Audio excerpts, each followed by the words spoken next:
fast, Monica! I don't want to see you back here until you're ready to wake up and start doing things properly!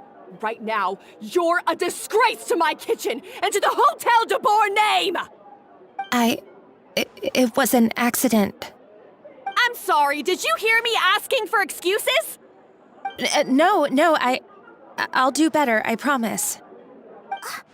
Why is she so aggressive? She won't even listen to what the poor girl has to say.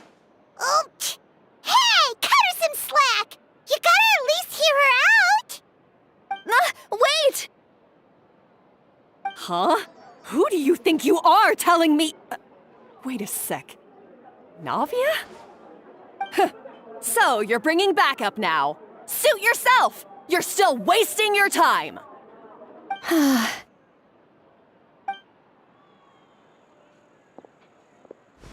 Savannah, is this how you always treat your staff? My staff is right. I'm the one in charge here now. And last time I checked, the Hotel de Boer doesn't take orders from the Spina di Rosula. Of course. How you run your kitchen is none of our business. But when a member of your staff is so overworked he becomes gravely ill, that most definitely is our business. We're going to stand up for him, whether you like it or not. Overworked? I've said it before and I'll say it again. If Fermont can't handle the job, then tough luck. There are plenty of other capable people I can hire instead. But Philmont can do the job, he just... Monica, back inside, now! Huh? But you said I shouldn't come back until... Just do as you're told, and not another word out of you! Come on, we have work to do! Wow, what a horrible person! Sorry. Looks like I've dragged you into some drama again. Her name is Savannah. She's the new head chef at Hotel de Boer. Ever since she took the job, she's been enforcing a brutal work regime and putting a huge amount of pressure on her staff. One guy was so overworked, he collapsed from illness. He's been bedridden for days, and he can barely even talk properly. I'm sorry. It's all my fault. I don't deserve to be a chef. At his family's request, the Spina di Rosula is trying to mediate on his behalf. We're not exactly making a ton of progress, as you saw. Savannah is adamant that Vermont's exhaustion and illness have nothing to do with her or how she's been running her kitchen. She's refusing to have any kind of meaningful dialogue with us. Our next thought was to talk to the other chefs at the restaurant and get a better idea of their working conditions. But with Savannah watching them like a hawk, no one has been willing to open up. And that's why I'm here, doing it the old-fashioned way. Camping out, watching, and waiting for an opportunity. Oh, shoot! It all makes sense now. Sorry. Paimon should have thunk before she spoke. Did Paimon ruin everything? Oh, no, not at all, Paimon. Honestly, the way she was laying into Monica, someone had to step in. I'm sure I would have piped up if you hadn't. And besides, I don't really think I'm built for espionage. Yeah, meaning it's gonna be all the more difficult to get the inside scoop now.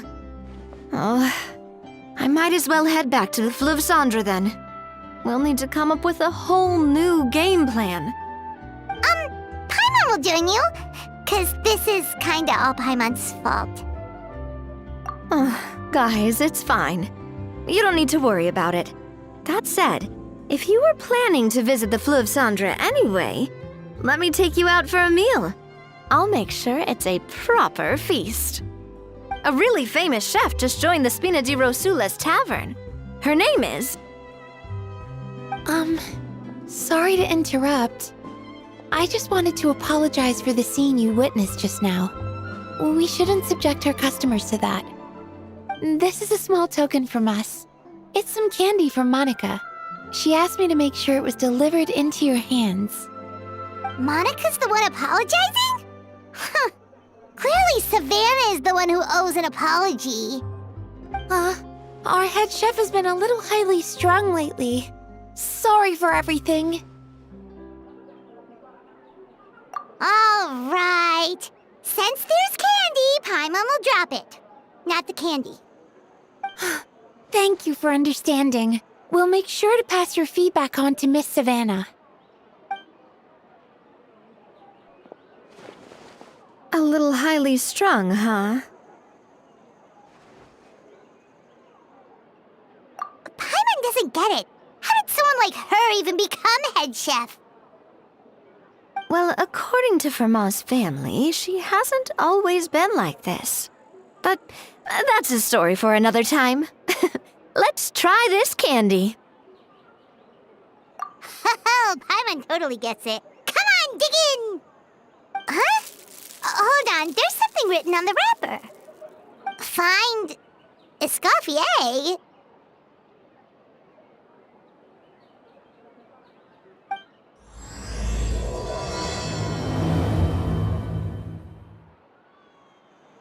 Escoffier? Could this mean... Huh? You know that name, Nadia? Yeah. Let's stick to the plan and go back to the Fleuve Cendre for now. That's where we'll find Escoffier anyway.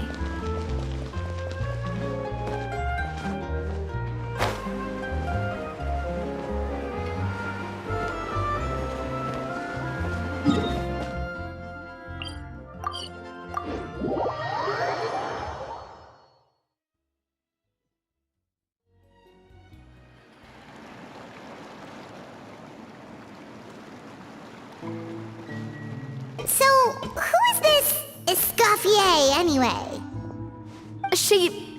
Well, for starters, she used to be the head chef at the Hotel de Bourg, before Savannah. She recreated the legendary Gâteau de Bourg and restored the restaurant back to its former glory. Safe to say, she's the most renowned head chef in the Hotel de Bourg's history, after the culinary genius Modeste himself. Gâteau de Bourg? That's the super exclusive cake that they only sell a few slices a day, right? Wow. Why the heck would she let Savannah take her place? Well, apparently, the Hotel de Bourg was reported for a safety incident. Someone claims that the kitchen was adding an illegal substance to their menu. But none of the chefs had any idea how it could have gotten into the food. In the end, Escoffier decided that as head chef, she should take responsibility, and she was sent to the Fortress of Meripede. The Fortress of Meripede?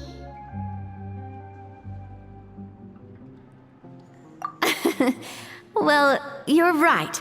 The quantity of the substance they found was fairly minimal. Even the guards believed the whole thing was probably just an accident. Escoffier didn't have to stay in the fortress for long, but still, by the time she returned, the role of head chef had already passed to Savannah. So that's what happened. Paimon still thinks it's really unfair. Even though Escoffier is no longer head chef at the hotel, she's still well respected by the staff.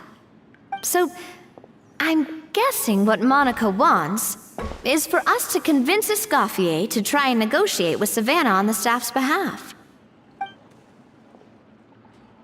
Oh, Paimon gets it! Monica wants Escoffier to come back and kick Savannah out. It's simple. If the new head chef is stressing everyone out, then the solution is just get the old one back. Well, about that... You thought cream of mushroom soup was ready to serve after 3.5 minutes on the stove! You'd have had more sense serving hot water with ice cubes. At least then you wouldn't have wasted all this perfectly good cream and mushroom! What do you say, Hilaire? I'm sorry, Cream. I'm sorry, Mushroom. As you can see, Escoffier is that kind of chef as well. You have to leave it on the heat for long enough to allow those flavors the chance to come out. Don't be fooled by the aroma when the water first starts to boil. Got it? Yes, Chef. Then go back and do it again. The customers are still waiting. Remember where you went wrong and don't repeat the same mistake twice. Yes, Chef.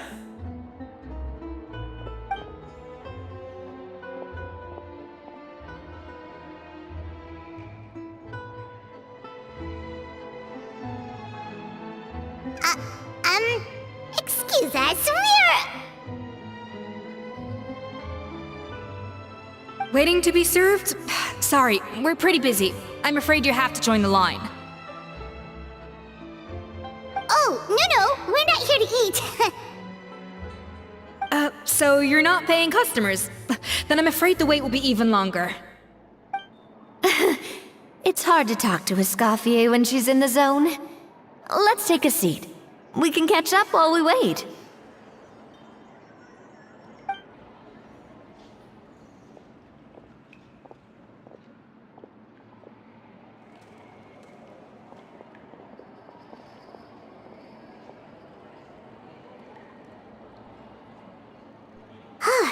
Looks like the rush hour is finally over. Is it always this busy here? These days, yes. I'd say business has tripled since Escoffier joined as temporary head chef. Well, in her words, the Hotel de Boer doesn't need her anymore. It doesn't look like she's got any plans to go back. I guess I'll be heading off then. Wait, take these home with you. We can't serve them now, and there's no sense in letting them go to waste. Oh, thank you, Chef. For what? Like I said, I just don't want them going to waste. Oh, and tell Fiamma to get well soon, so you're not running yourself ragged every single shift.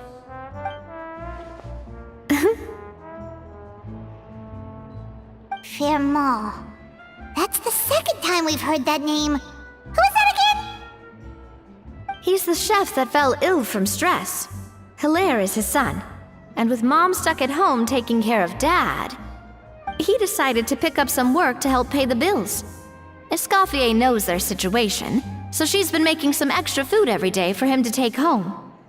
Hey, I heard that, Navia! I've told you before, no one's making extra food. Hilaire is making blunders in the kitchen, and I can't serve his failed dishes, so he might as well take them home.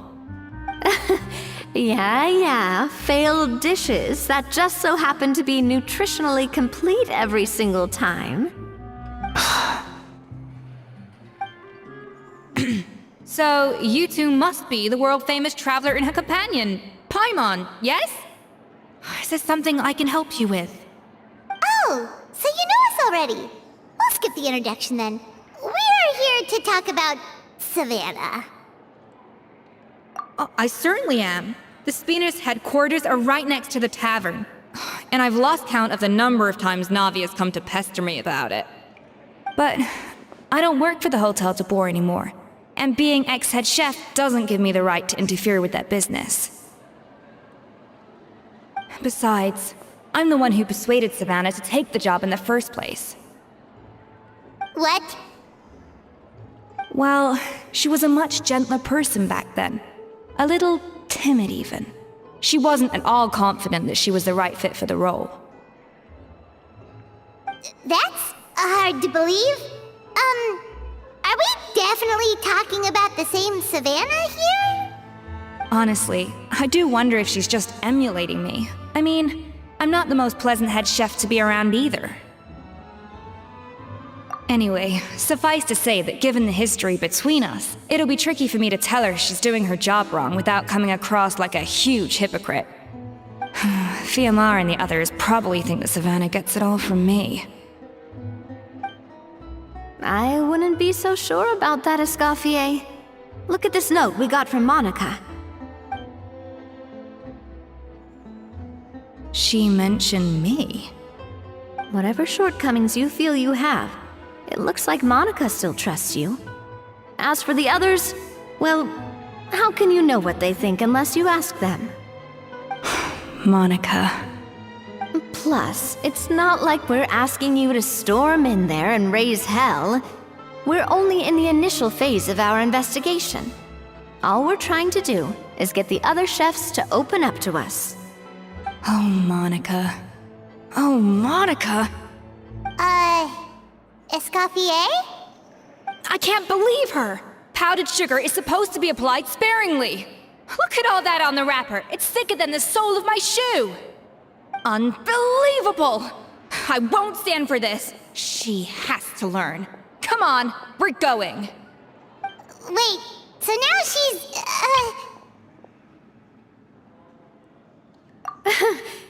Let's go catch up to her. We don't want to keep her waiting.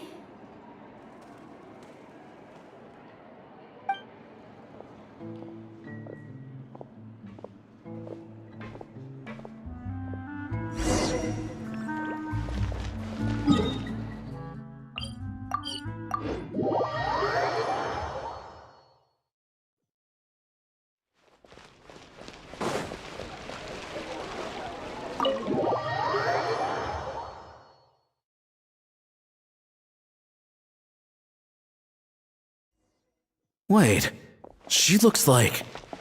Is that Escoffier? Escoffier's back? Yes! I've missed her cooking! I was just saying, I'm sorry. I'm so sorry.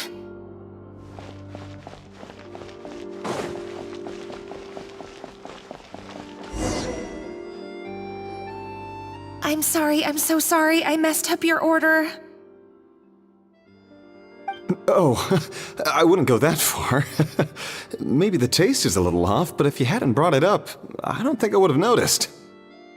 But, please, you have to forgive me or Chef is gonna... Okay, I know. I'll kneel before you. What the heck? Get up, Monica! Can't you see that you're just making your customer feel more awkward? Escoffier? If you want forgiveness, then do what any self-respecting chef would do. Make the dish again. And this time, get it right. You cannot go begging your customers to feel sorry for you. Savannah said that I'm not allowed back in the kitchen until I've corrected my mistake. But if I can't go back into the kitchen, I can't do the dish over. That's some backwards logic. How can you fix your mistake without being allowed to cook? If this is what Fermat had to put up with, then no wonder he had a breakdown. We apologize for interrupting your meal, sir. It's fine. With my layman's palate, it's not like I can tell the difference anyway. I was actually quite enjoying my meal until she appeared out of nowhere and started apologizing. Gave me a bit of a fright, to be honest. Oh, well, it's because Chef Savannah tasted a bit of the leftover soup from my pot and then threw me out of the kitchen. Gosh, that's pretty strict. Has she always been that way? I don't recall things being like this when Escoffier was head chef here. I gotta say, you're all looking a little worse for wear these days. I mean, Escoffier was strict too, but I think the difference is that her criticism was more constructive, so you knew what you did wrong and how to improve, and we all knew that it came from a good place. Chef Escoffier was hard on us because she truly wanted us to reach her level. But these days, whenever we make a mistake, we just get told to wake up, get your head in the game, or just do it again. And it's only gotten worse since word got out that Chef Escoffier had started working again in the Fleuve Cendre. Monica, you don't need to call me chef. I'm not the boss here anymore. Yeah, but through no fault of your own, what happened back then, that wasn't on you, and all of us know that. That banquet was a huge event, and so many staff were involved every step of the way. With so many moving parts, there's no way of knowing how that Lumiline ended up in the food we served. Lumiline? What's that? A new drug from the Fontaine Research Institute, produced from an extract of the Lumitoile. Apparently it sharpens the senses, So they used it to treat people with impaired responses to stimuli. Oh, yeah, I've heard about that. They found out you can use it as a flavor enhancer since it stimulates the taste buds. Makes things pretty addictive. They also found that overuse can have mood-altering effects, and even lead to nerve damage. So it quickly ended up on the guards' list of controlled substances. Unfortunately, however, some food products containing the additive had already made it to the market by the time the guards banned it from the restaurant industry. Everyone knows that in all likelihood, someone probably just purchased a batch of contaminated ingredients by mistake. But you took all the blame. We all know why. You just didn't want to see this turn into a place where tensions are constantly running high, because everyone's suspicious of each other all the time. And now look at you, a fry chef in the Fleuve Cendre. What are you trying to say?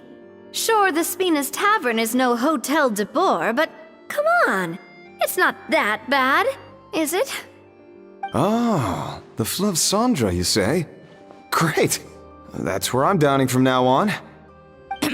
Monica, I'm very happy with my current job. And there's no changing the past. We just have to let bygones be bygones. Besides, at the end of the day, I was the head chef, regardless of whose mistake it was. Ultimately, the responsibility lay with me. If only Savannah was half the boss you were. I'm sorry? Do you have a problem with my conduct as head chef? No, chef. So you do remember who's boss? Escoffier? I thought you'd left this place for good. What are you doing back here? What happened to you, Savannah? Why are you acting like this? When I turned this place over to you, You made me the head chef and gave up your right to tell me how to do my job. You're not the boss here anymore, so stop acting like you own the place. Whoa. Sounds like someone has a chip on her shoulder. Oh, Savannah! My God, have you grown a temper since I last saw you? Have you put even half the amount of energy into improving your cooking skills, or are you still using the Pluie Lotus as an off-brand marcotte, thinking no one can tell the difference? That's none of your business! What happened to not storming in and raising hell? Ho ho! I was not expecting to see something this spicy as soon as Escoffier returned. Huh? Fan Asian? Aye, miladies. Might I make a humble suggestion? Given that we have ourselves a tête-à-tête between chefs at the Hôtel de Boer, I dare say it would be de rigueur to settle this the traditional way. The traditional way? That can only mean one thing. That's right! I'm talking, of course, about the tradition established by Modeste himself. The cooking contest! According to legend, the founders of Hotel de Boer, Modeste and Savelli, used this method to resolve all of their disputes. Everything from petty arguments over next week's menu to disagreements over the strategic direction of the restaurant. The cooking contest would decide who had the final say. Huh. Sounds like they had a lot of free time on their hands. Ah, well, it might sound that way to us. But in fact, the cooking contest played an enormous role in motivating chefs to hone their skills, reaching new heights of excellence in the culinary arts. And indeed, the reintroduction of this institution in recent years has surely been instrumental in transforming the Hôtel de Boer into the top-ranking restaurant in Fontaine. Reintroduction? Someone brought it back? Who? What say you, Escoffier? Surely you of all people won't back down from this challenge. It was you who put the rule in place, after all. Sure, I reinstated it, but I'm not a chef at Hotel de Boer anymore. Isn't this bending the rules a little? I see no issue as long as both sides agree to the terms. we could simply treat it as an exhibition of sorts. Savannah, any objections? Exhibition. Huh. No. If we're going to battle it out, let's put it all on the line. If I lose, it's up to you what happens to me. I don't want anything to happen to you. But if you lose, you hand over the Codex de Board to me.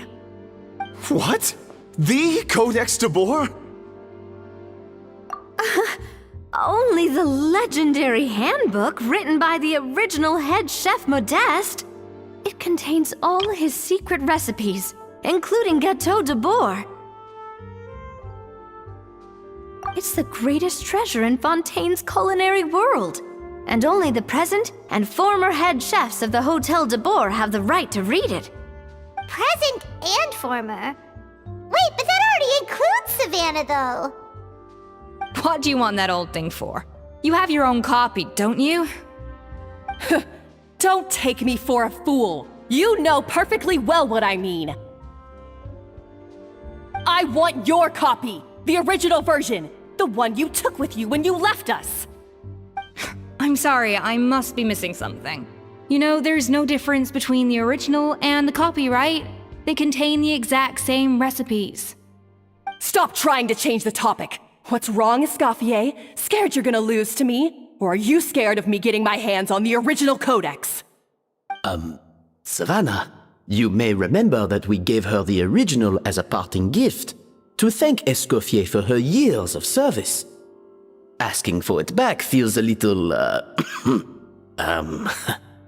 Oh, I'm sure it won't be an issue, as long as both sides agree to the terms. Those were your words, weren't they? And as for the contest itself, let's make it a bake-off. Gâteau de Boer, per the recipe in the Codex. Well, Escoffier, you against me. Are you in or out? You sound surprisingly confident. Alright then, let's see how much you've actually grown. I hope you surprise me, Savannah. I'd hate to find out that all you've learned after this long is how to chew people's heads off. Believe me, I'll show you. Escoffier, are you sure this is a good idea? You accepted her terms a little hastily. Oh, it'll be fine. Let's head back to the Fleuve Cendres so I can get prepping. I do apologize. This whole ordeal reflects rather poorly on us. I'm afraid it's not quite that simple. The Hotel de Boer runs as more of a partnership, you see. It was founded by two friends, Modeste and Savelli, and it's been that way ever since. So, while I am technically Savannah's boss, it's not really my place to interfere with the business of the kitchen. To be perfectly honest with you, that's part of the reason why I suggested a cooking contest. If Escoffier wins, it would be the perfect opportunity for her to talk some sense into Savannah. Or, of course, if she wanted to return, then... but anyway, I'm getting ahead of myself. Whatever the outcome, this contest will hopefully serve as a turning point for us. Please, pass on my best wishes to Escoffier. I must say, Savannah surprised me with her confidence. Does she really believe she can best Escoffier in the kitchen? I thought she was just blowing off steam when she first raised the idea to me. I can't believe I got to witness that firsthand. I only stopped by here for a quick meal. I definitely got my Mora's worth today.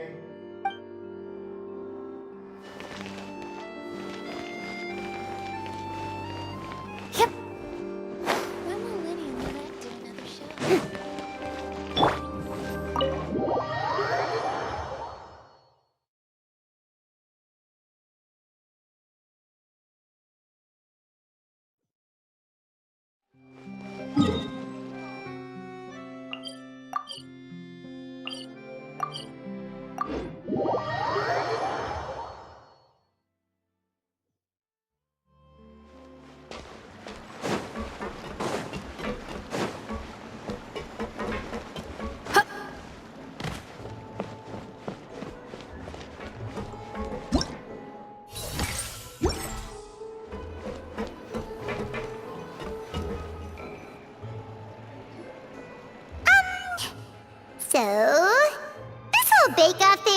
came out of nowhere. Was it really sensible to just go along with it? Well, I got a sense that she's holding something back. But we chefs always express ourselves in our cooking. So if she won't talk, this might be the best way to find out what's really going on with her. Huh? Holding back? Sure didn't sound that way to Paimon. Escoffier only picked up on it because she's the same way. Always closed off, never letting you know what she really thinks. That's patently false, at least where your macarons are concerned. I've been nothing but truthful with you about the disgraceful amount of sugar you use. Okay, that's one case where you can keep your thoughts to yourself. Oh, that? Well, it's not so much a recipe book as a diary of Modeste's adventures.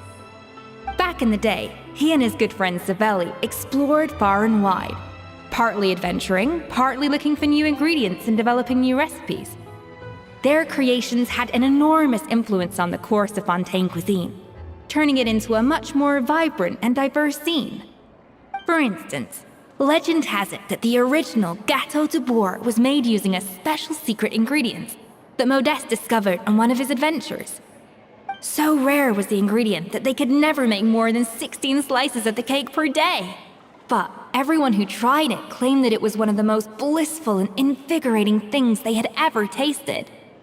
Modeste and Savelli went on to found the original Hôtel de Bourg, which catapulted them to stardom in Fontaine's culinary world. Especially Modeste. He was hailed as a once-in-a-generation genius, and over time, the recipes from his adventure log became known as the Codex de Bourg. Ah, Paimon's heard this kind of story before. Armed with the Codex, the Hôtel de Bourg took its rightful place as the finest restaurant in the land, serving those recipes for centuries to come. Something like that? What? No, of course not. Cooking is a constantly evolving art form. How could any restaurant survive if they only served food that was popular last century? Anyway, never mind centuries. Savelli and Modeste parted ways not even 10 years after their rise to fame. Then, Modeste passed away while he was still in his prime. And that was it. The end of the Hôtel de Bourg's heyday. It fell into decline, and for most of its history, it was just a nondescript place with a couple of cheap tables. It's only in recent decades that it started recovering. Even then, it still took numerous relocations and changes of management before we finally ended up with Vanigem and the restaurant we have today. Oh! So the Codex really isn't all that, then. Paimon figured it was like one of those mystical books they have in Liyue's martial arts novels, where the main character learns all their secret powers from. Yes, well, that's fiction, and this is reality. You can't meet the tastes of modern diners by following some ancient recipes from a dusty old book. Case in point. Even the Gâteau de Bourg they sell now is actually Escoffier's reimagination. Wait, really? Why though? Didn't that recipe make it into the Codex? It did, but like I said, it's the dusty old book now, and the records aren't as legible as they once were. Not to mention that there's no way of finding the secret ingredient Modeste wrote about. So, reimagination is right. I consulted some historical records and took what I could from the Codex. But ultimately, the Gâteau de Bourg of today is my own recipe. As for why we gave it the same name and kept the tradition of only selling 16 slices a day, well, you've got Vanigem's business sense to thank for that. Oh! Huh. Well, that kind of takes all the mystique out of it. Hey now, it might not be the original Gâteau de Bourg, but it's still the most delicious cake in Fontaine today. And who knows, maybe Escoffier's version is more suited to your palate. Just think, if the original truly was the perfect cake you're imagining it to be, there's no way the recipe would have been lost to history, right? Not to mention that the Hôtel de Bourg never would have fallen into a slump. Anyway, before I left my role as head chef, I made a copy of all the recipes from the Codex, including my own improved versions, and turned them over to Savannah. So why is she so interested in the original copy? Could it be a symbolic thing? Like, whoever holds the original Codex de Boer is the true head chef? Well, it was clearly precious enough to give to Escoffier as a parting gift. Meanwhile, Savannah only got a copy. Maybe from her point of view, it's like management doesn't truly see her as being worthy of the role. You think so? The only thing is, it was her suggestion to gift me the original in the first place. Well, a joint decision by her and Venegem. But still. What? Huh. Guess she's had a major change of heart since she became head chef. Yeesh. Who knows? We could speculate forever. Better to just let our Gato do the talking. It means vesting her in this bake-off, and then getting her to explain herself, even if I have to beat it out of her with a spatula. However much she's changed since we worked together, I believe that she still has her chef's pride. And if she respects the art, she'll respect the outcome of our contest. Well, I'm confident that you and your spatula can get justice for Fremont. All you need to do now is win the contest. But that should be a breeze for you. Let's not get too ahead of ourselves. Gâteau de Boer is very complicated to make. Usually, it takes 3 chefs working in tandem to cover everything. Now, if I had to push it, I could probably do the work of 3 chefs myself. But I'd prefer to play it safe if I can find a couple of assistants in time. Well, that's easy. The 3 of us are veterans in the kitchen. You just need to pick 2 of us. Well, I have heard the Traveler is an accomplished cook, as well as a warrior. But be warned, I will hold you to exceptionally high standards. Think you're up to the task? Oh, count me in too. I've spent weeks perfecting my macarons after your scathing review. Even if it means competing against the Traveler, so be it. I'll show you what I'm made of. Confident. I like it. Alright, let's start with some elementary mise en place. Show me your knife skills.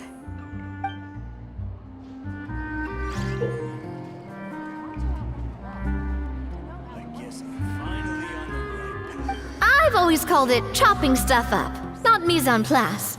But it's basically the same thing, right? Oh, Navia. The difference in your case is that mise en place is chopping stuff up without sending juices flying all over the kitchen. Looks like you found that easier than I expected.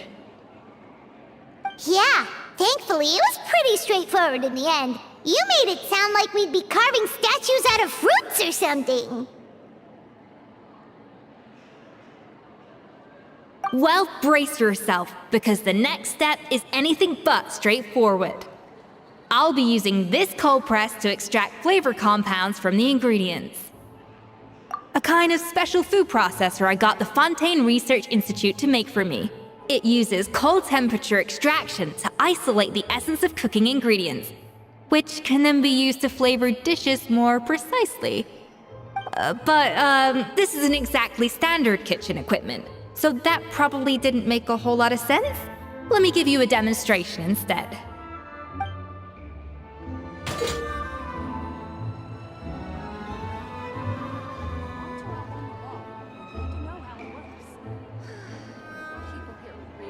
Custom-made equipment from the Fontaine Research Institute, huh? That's some pretty high-tech food prep. Paimon's never used anything this weird before. Cool. Not weird.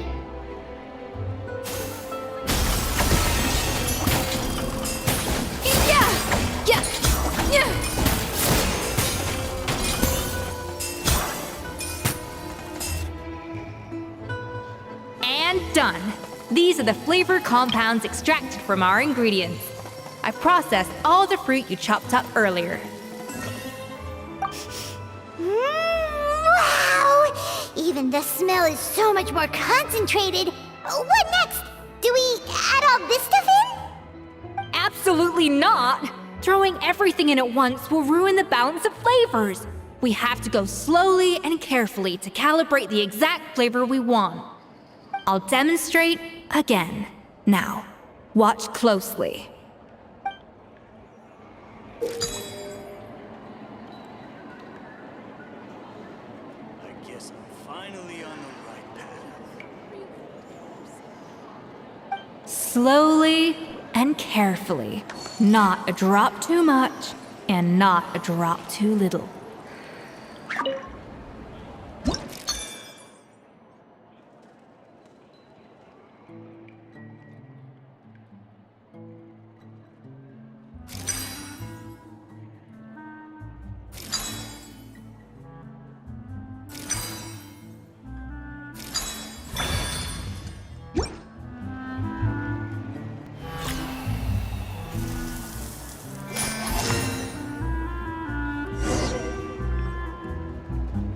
And voila!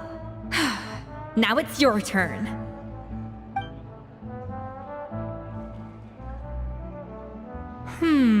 Not terrible. Considering this was everyone's first time blending flavor extracts, it could have been worse. But the traveler's work was surprisingly good. Are you sure you've never done this before? You got almost perfect results on your first try. That goes without saying. Still, credit where credit's due. You did well. Alright, now for the part I've been looking forward to. I want each of you to cook something from the Hotel du Bois' current menu. I'll judge your submissions and give you a final score. That's right. The true test of your cooking skills is the finished product. It'll be good practice for the contest itself. Now get to it. Chop chop!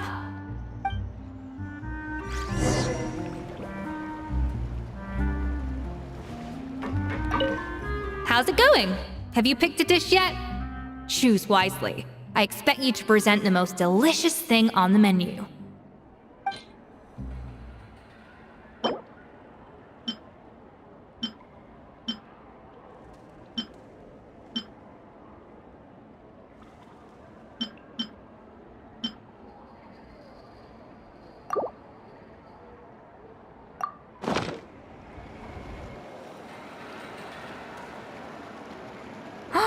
Look at that! With the grace of a snow-winged goose, as I like to say. Now, let the grating commence.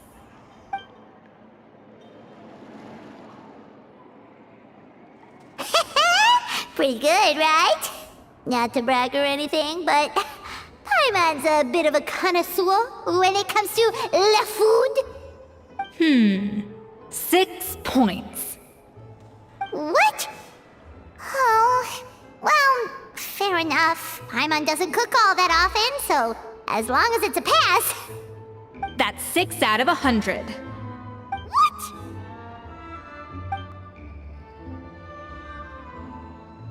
You say you're a connoisseur, but it's quite clear from this dish that you have far more experience consuming food than creating it.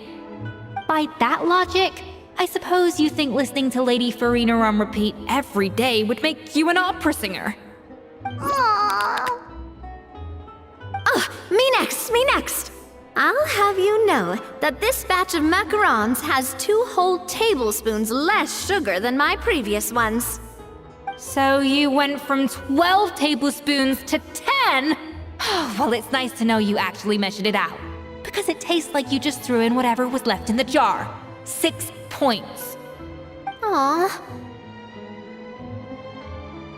Now to the final dish. So, what do you think? This is our last hope. 8 points. Darn, that's barely higher than what we got. Not exactly. The color is spot on. Beautiful aroma. Excellent presentation.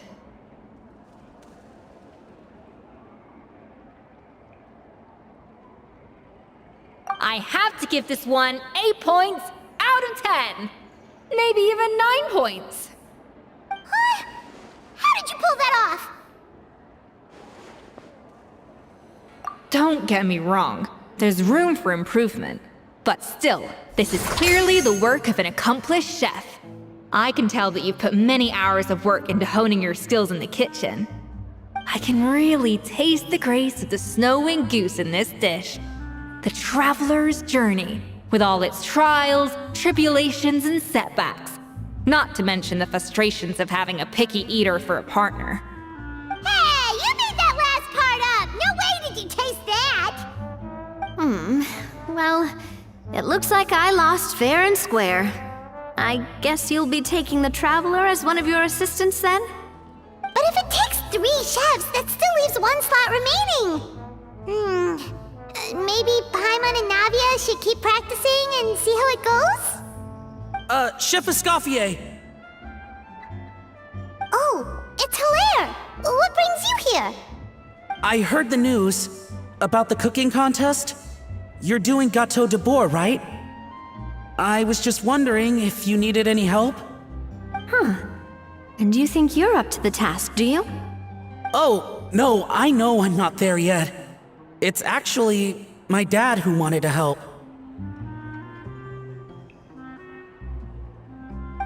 Firma, last I heard, you could barely get out of bed. Chef Escoffier, Navia, Traveler, thank you all so much for everything you're doing for me and my family. I've had enough of sitting around at home while you run yourselves ragged. If you let me, I'd like to help you win this cooking contest.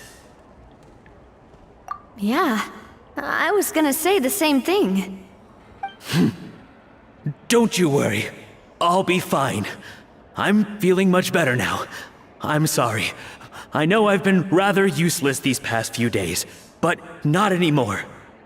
The fact is, I'm a fine chef, despite recent events. I've proven myself in the Hotel de Bois kitchen, so if anyone's qualified to work under Chef Escoffier, it's me. I think. I hope so.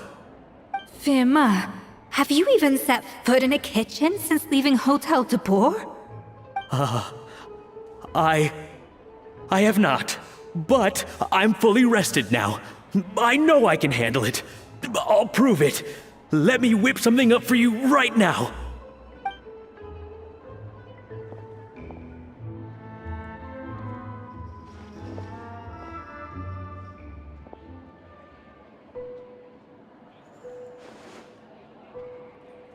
Huh? That's strange. Why are my hands shaking? What do you call this, Verma? I can't seem to grip my knife. Do it again! Again! Again! I... Hopeless. Get out of my kitchen yesterday.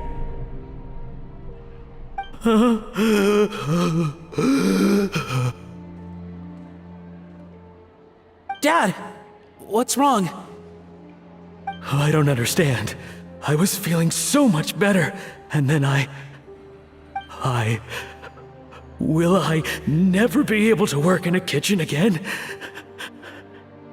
Dad, talk to me. What happened? I think the real issue here is not physical exhaustion, but psychological trauma. Monica, when did you get here?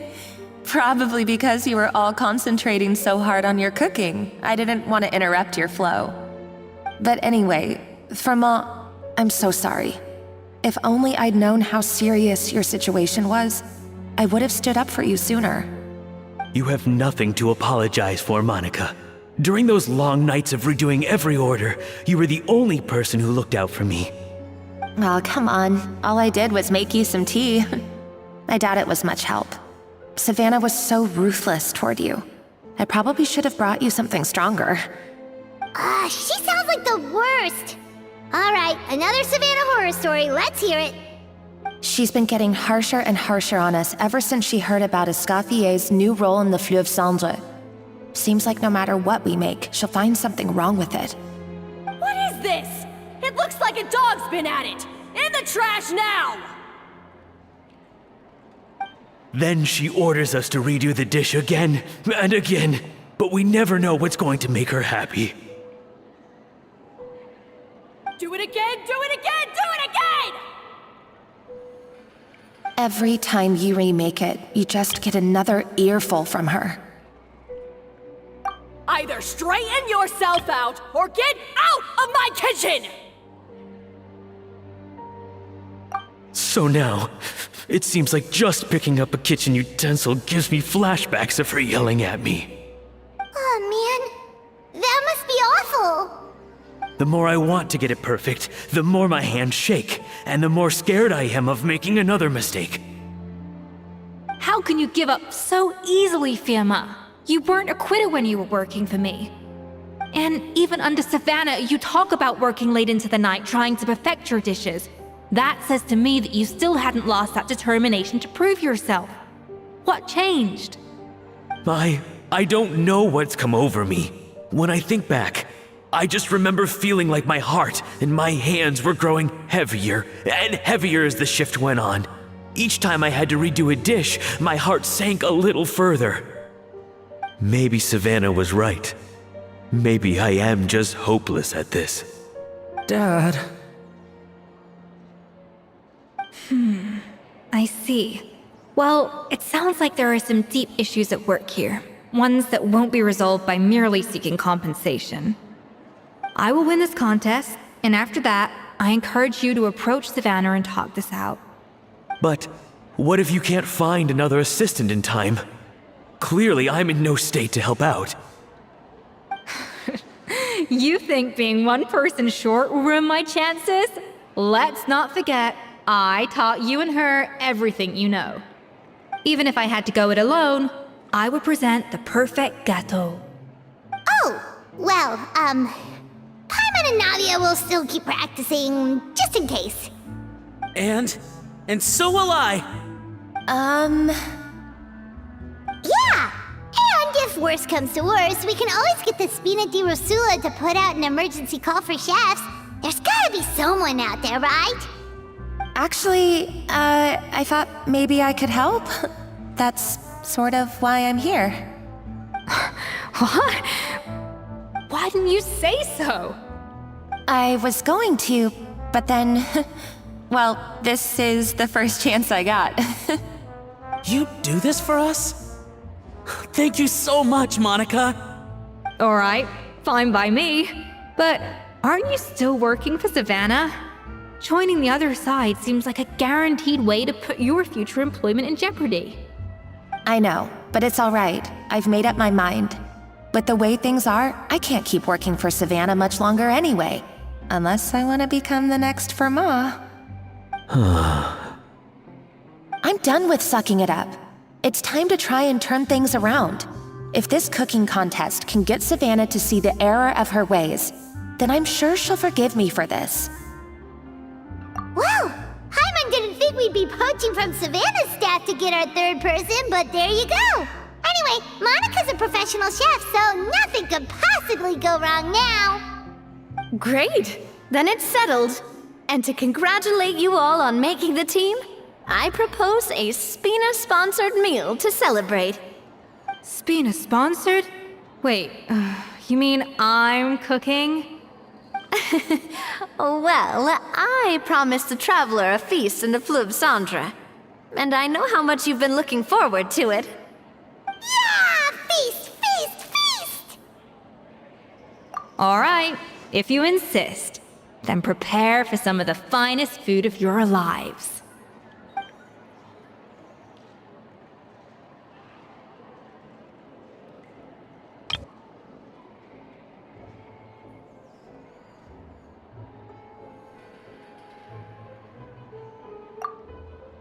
That's not a bad idea, actually. Wait, hold on. You need to finesse that further.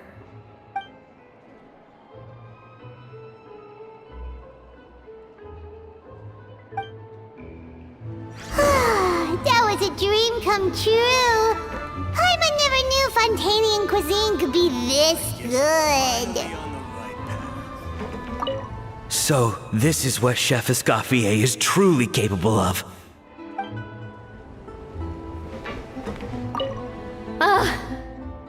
wish I could eat that all over again. It's not often that Escoffier goes all out like this. And it's all because of you, Traveler. Wow.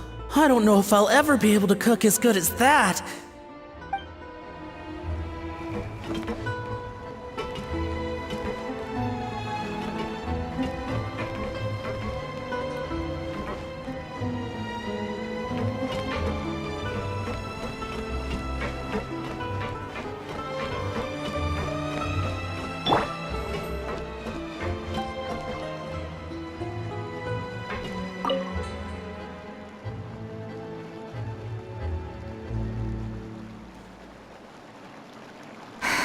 Why, Savannah? Why? Oh, nothing. I was just flicking through the original Codex de Boer. I wanted to see if there was anything I'm missing. Something I hadn't noticed before. That might explain why Savannah's so desperate to get her hands on it. But I can't find anything. It's just some hastily scribbled recipes in between diary entries from Modeste's adventuring phase. And most of it's not even legible anymore.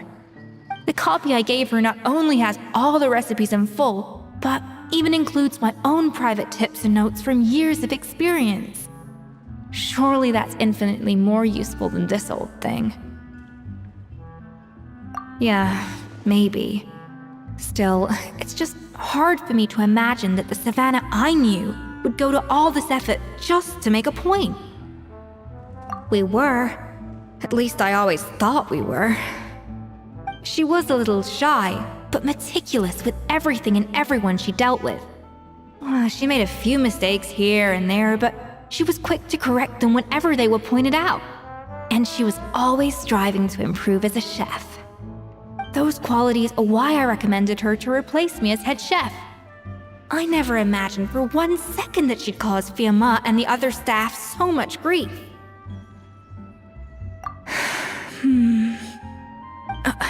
Well, I mean to an extent, of course. I pushed hard for her to get the role.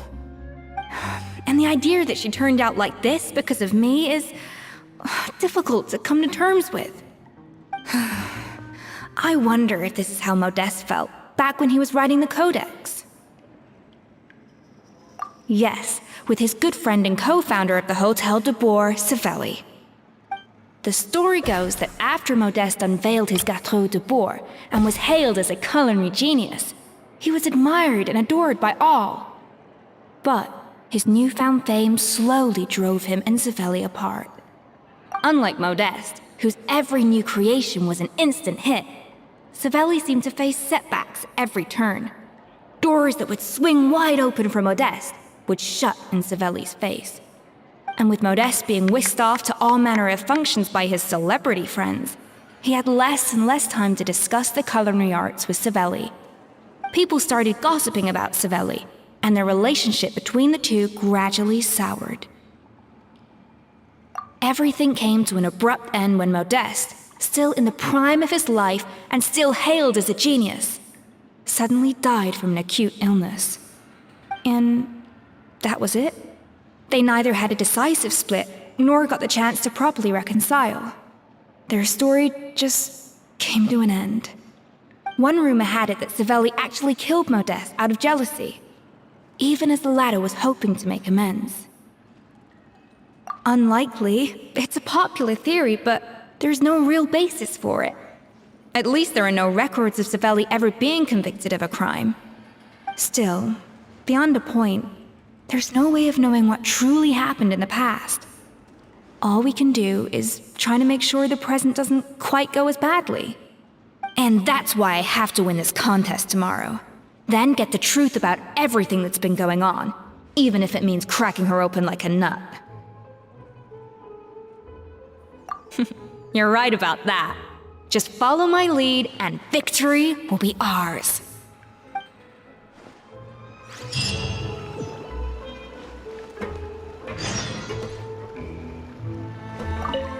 Let's hope that Savannah isn't all sizzle and no steak. After all the work we put in, it would kinda be a shame if tomorrow was a complete cakewalk.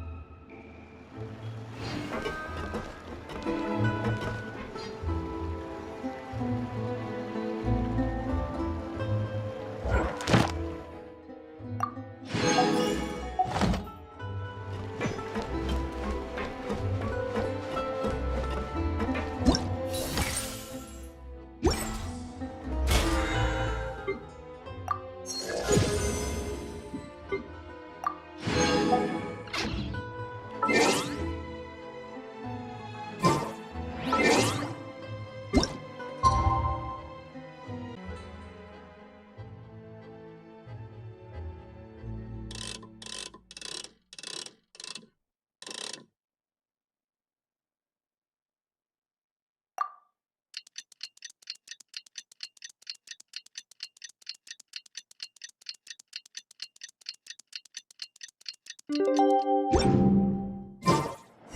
cooking contest day! To the Hotel de Boer! Toot sweet!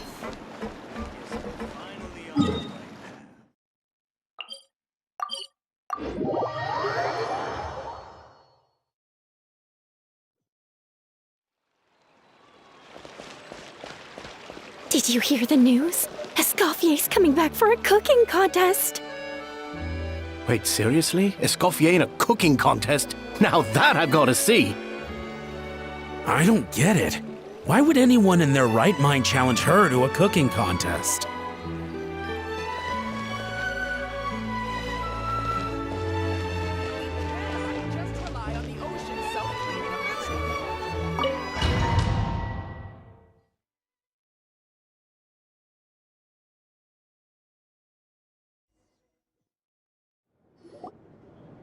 Mesdames et messieurs, welcome one and all to the Hotel de Boer and to this most exciting of cooking contests. Savannah, I've brought the original copy of the codex you asked for. Monica? Huh.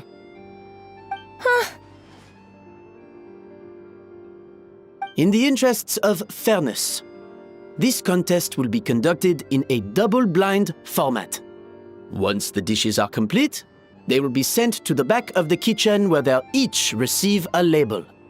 The labels will be placed out of sight underneath the plates, only to be revealed after the judges have sampled them and reached a final verdict.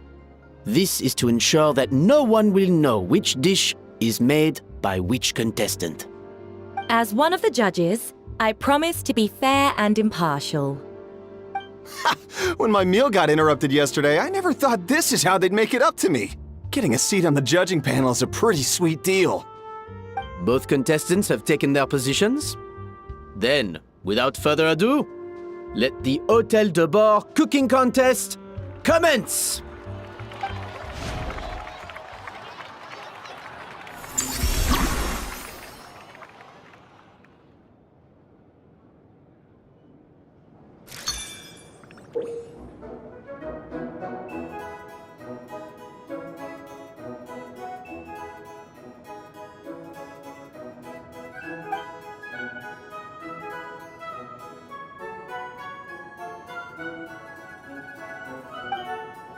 Monica, Traveler, it's go time. Let's do this. Alpha? Even the best chef in the world can't flavor their food without prepping the flavoring, right? Looks like our two head chefs are raring to go. Like an oven on full blast, this competition is quickly heating up.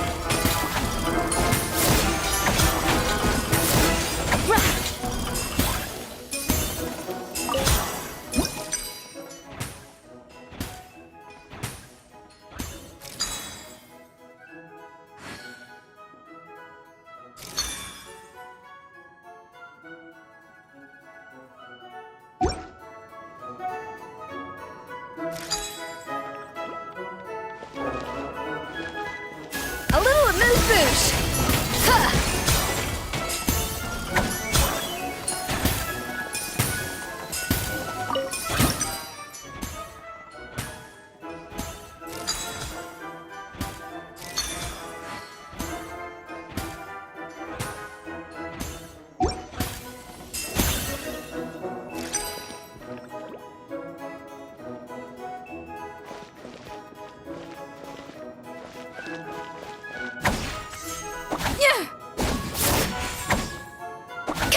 That should be enough flavoring.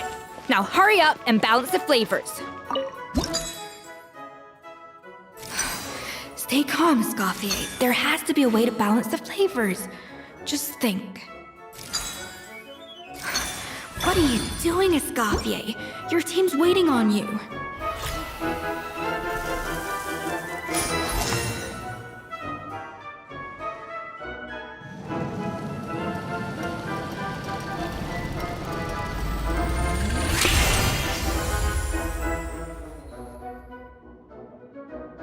Come on, Escoffier! Come on, Traveler!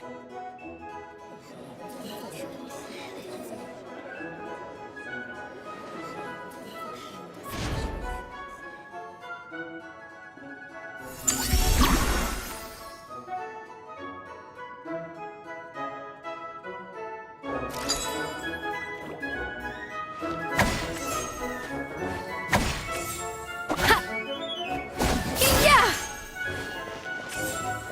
Off to the freezer! Yeah!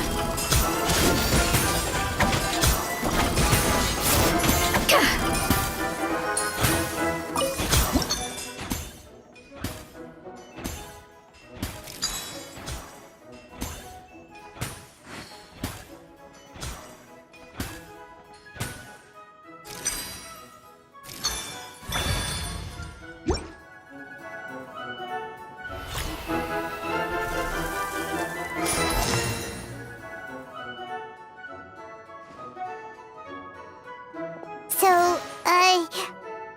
what do you think?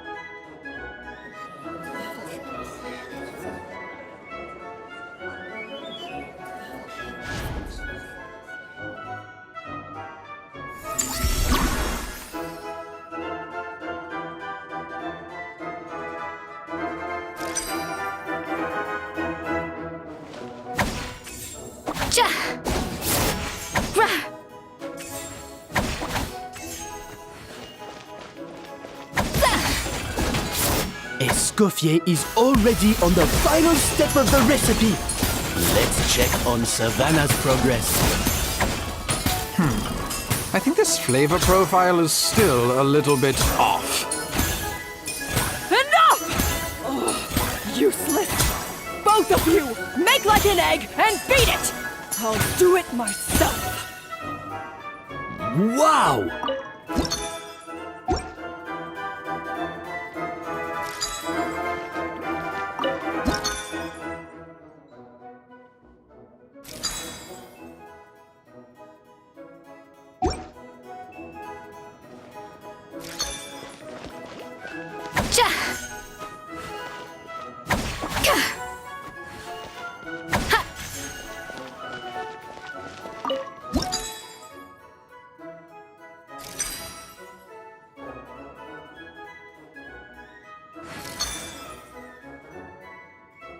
The balance of flavors is about right, but the quantity is too low.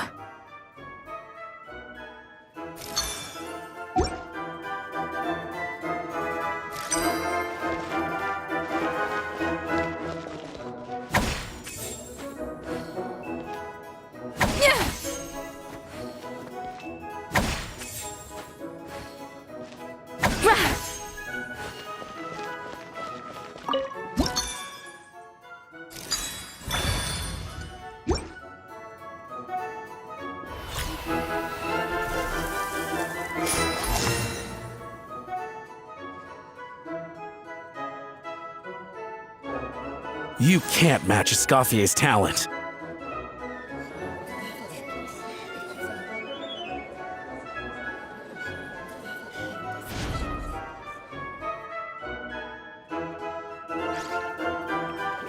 I present to you Gâteau de Bourg.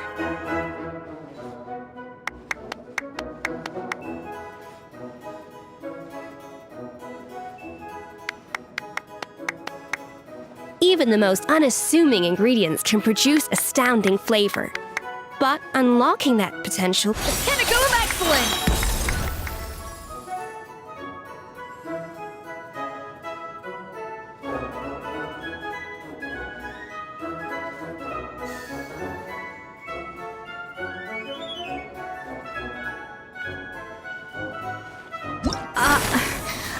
I was just exercising caution. I had to make sure everything was perfect.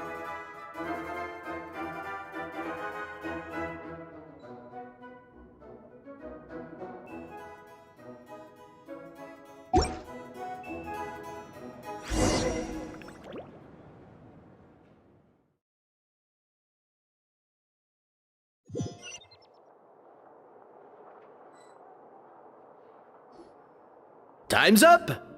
Contestants, please take your dishes to the back.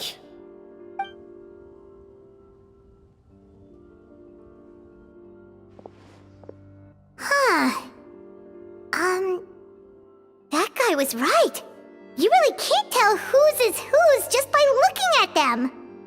We both made the same dish after all. For all her flaws, Savannah's a talented chef who earned my recommendation for good reason. She wouldn't screw up something as elementary as the cake's appearance. Whoa!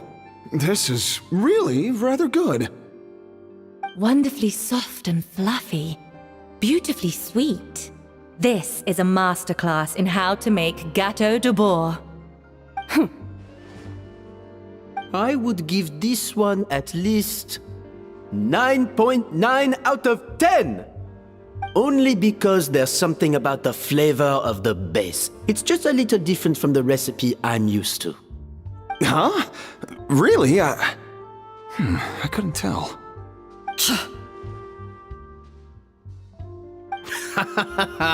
All right, on to gâteau number 2. I haven't had a single bite and already this aroma is a delight to the senses. I have a feeling that this gâteau will be a gâteau for the ages. How exciting! I'm gonna dig in.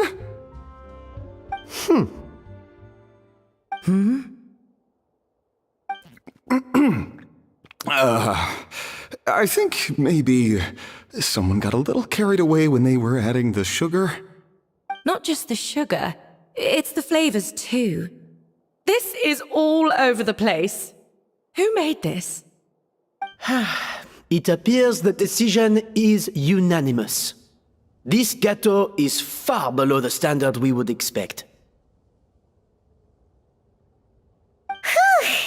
And Paimon thought this might actually be close. Turns out she can't bake to save her life.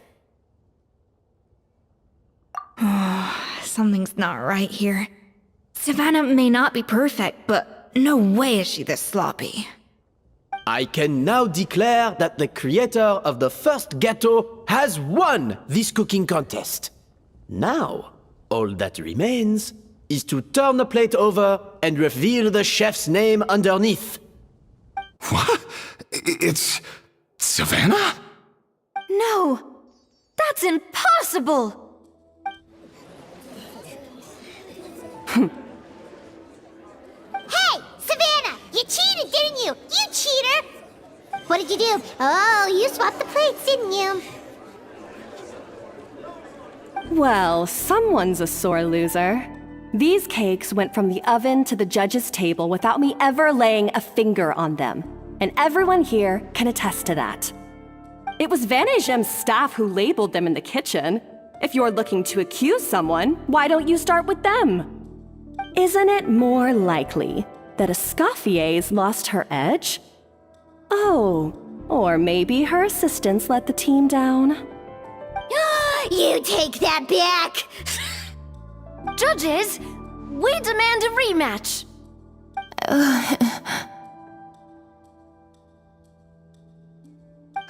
That's enough! What's done is done. As head chef, or rather as team lead, I take responsibility for the dish I served. Whatever went wrong and however it happened, I should have spotted it. Savannah, I didn't think you'd stoop this low just to beat me in a bake-off. What happened to your chef's pride? I don't know what you're talking about. If you want the Codex de Boer that much, you can have it. Escoffier, no!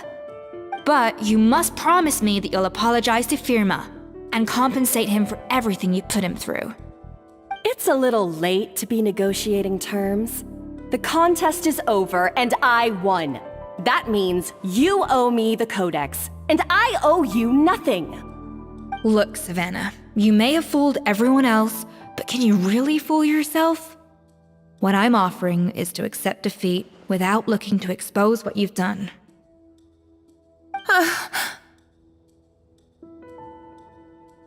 But only on the condition that you promise to stop putting so much pressure on your staff.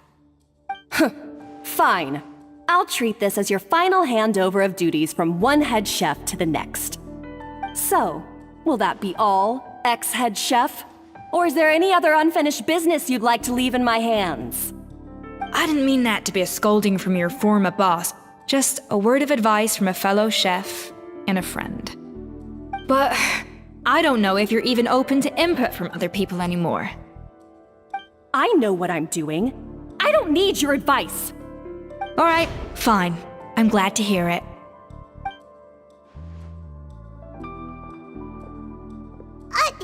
Escoffier! The Codex de Boer! Finally. Now, at long last, I will succeed. Escoffier? How could you let her get away with this? Yeah! The Codex is a souvenir of your time here! Doesn't that mean anything to you? It's all right. It was just a bake-off, not the end of the world. I'm already over it. Besides, it's not all bad. She agreed to compensate Firma. That's mission accomplished for the Spina. Honestly, if I'd have known that giving her the Codex would solve everything, I'd have just done that in the first place. I mean, why bother with the whole cooking contest? It's such a waste of time and energy.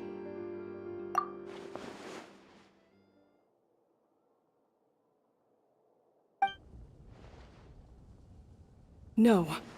No! This doesn't make any sense! Huh? That's it? No secrets, no nothing? I don't believe it! This can't be happening. Oh, Chef Savannah! Savannah?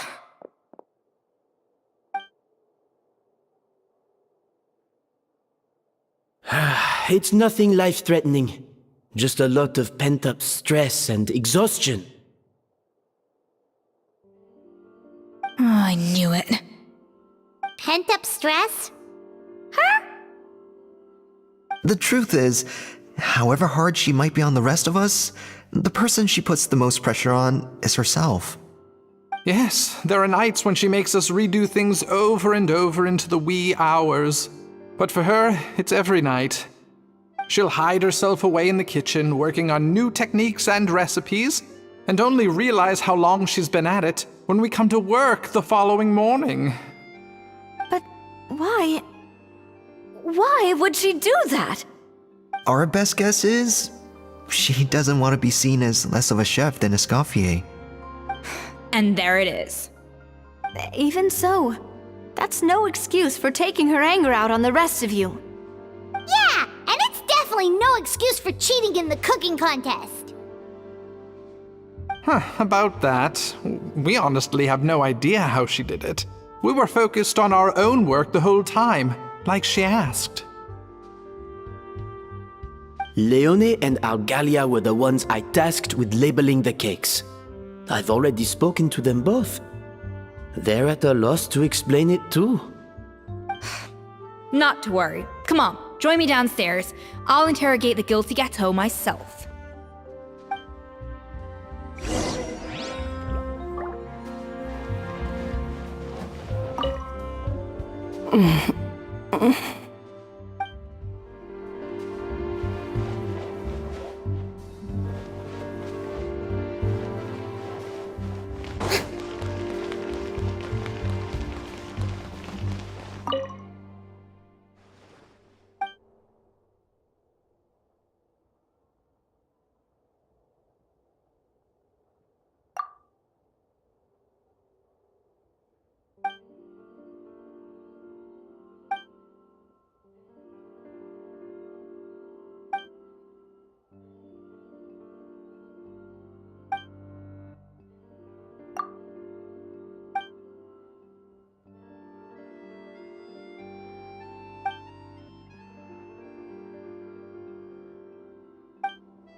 Well, how is it? Have you figured out what it was? Oh, this is aggravated assault on my palate. I'd rather eat wet cement than this. Is it really that bad? I made sure the taste tested before it was served. Oh, relax. This isn't your cake. Savannah never switched the plates. The offending flavors are coming from in between the icing and the cake base, which means someone tampered with it while it was being made. Or in other words, we have a traitor in our midst.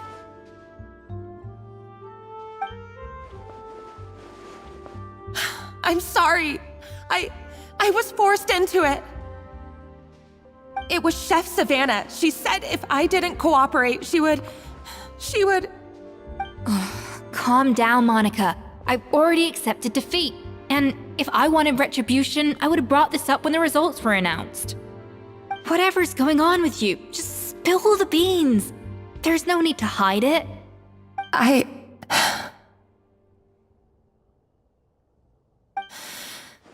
I was the one who caused the food safety incident that one time.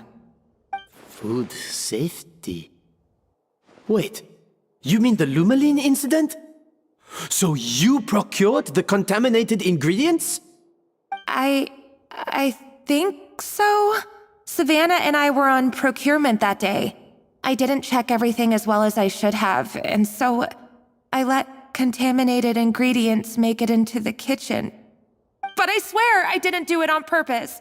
I had no idea there was an issue with them, and I didn't know it would end up with Escoffier going to jail. But the last thing I expected was for Savannah to use it as leverage to blackmail me with... This is crazy! So Savannah pressured you into sabotaging Escoffier's cake by threatening to expose your secret if you didn't? I know, it's terrible. I'm so sorry. I was so scared. The thought of Chef Escoffier finding out that I put her in jail, it made me freeze up with fear. I thought Escoffier would hate my guts if she ever found out, and yet somehow that's ended up in me doing something even worse.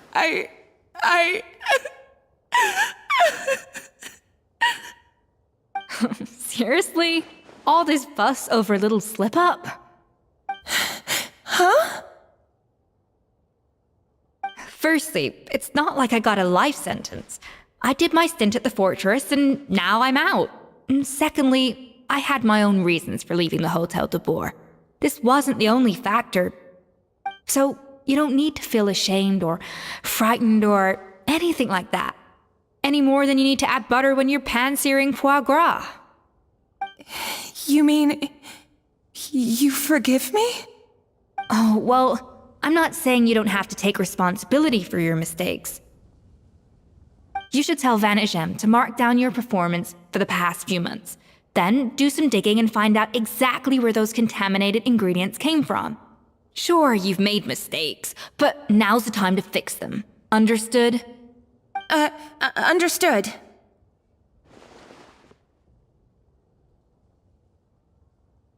Good. Now, back to Savannah. What about the original codex would compel her to resort to blackmail? I have my suspicions. Not that I've got any proof to back them up, though. Ugh.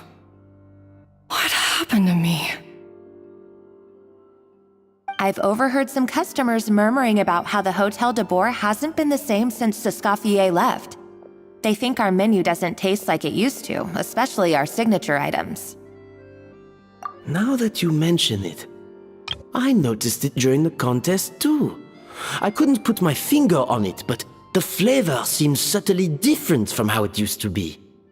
But the difference was so small, I'm sure no one would notice it besides our most loyal customers and true dessert connoisseurs. Still, as head chef, it's easy to see why Savannah would get so hung up on it.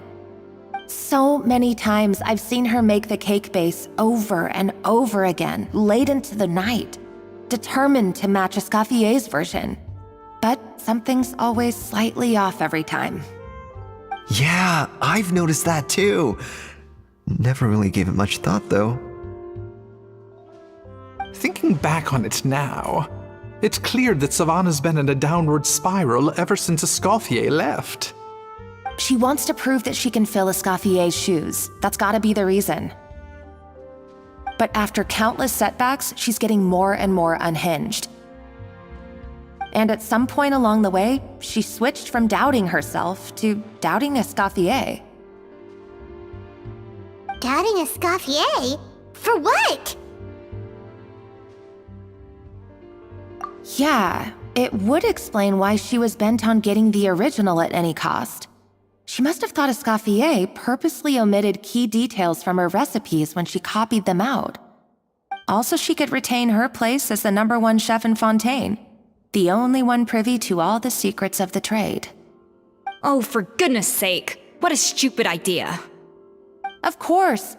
Then she finally got the codex only to discover that the secret recipes she's been pining for don't exist at all. Seeing how utterly wrong she was must have been a real shock to the system. It probably brought up everything at once. It overwhelmed her, and she passed out. There's still one thing that doesn't make sense, though. If Savannah had the real recipe all along, how come it tasted different? She might not be on the same level as Escoffier, but surely after like 50 attempts, she'd get it right one of those times. You'd think so, but geniuses like Escoffier are in a league of their own.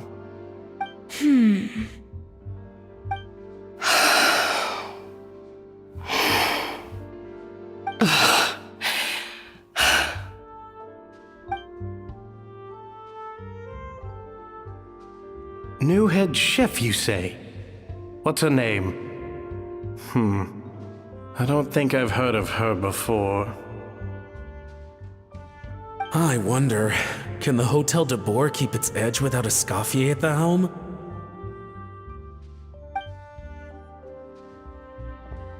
This tastes different from last time. Is it undercooked or something?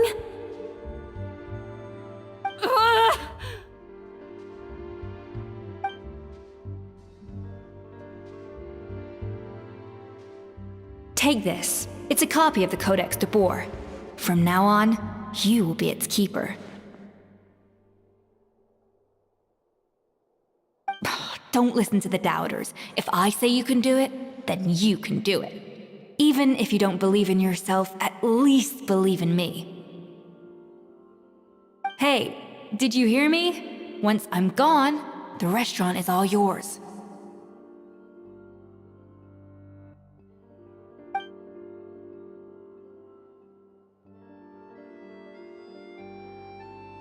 All this time, I've been blaming other people, but maybe I'm the problem.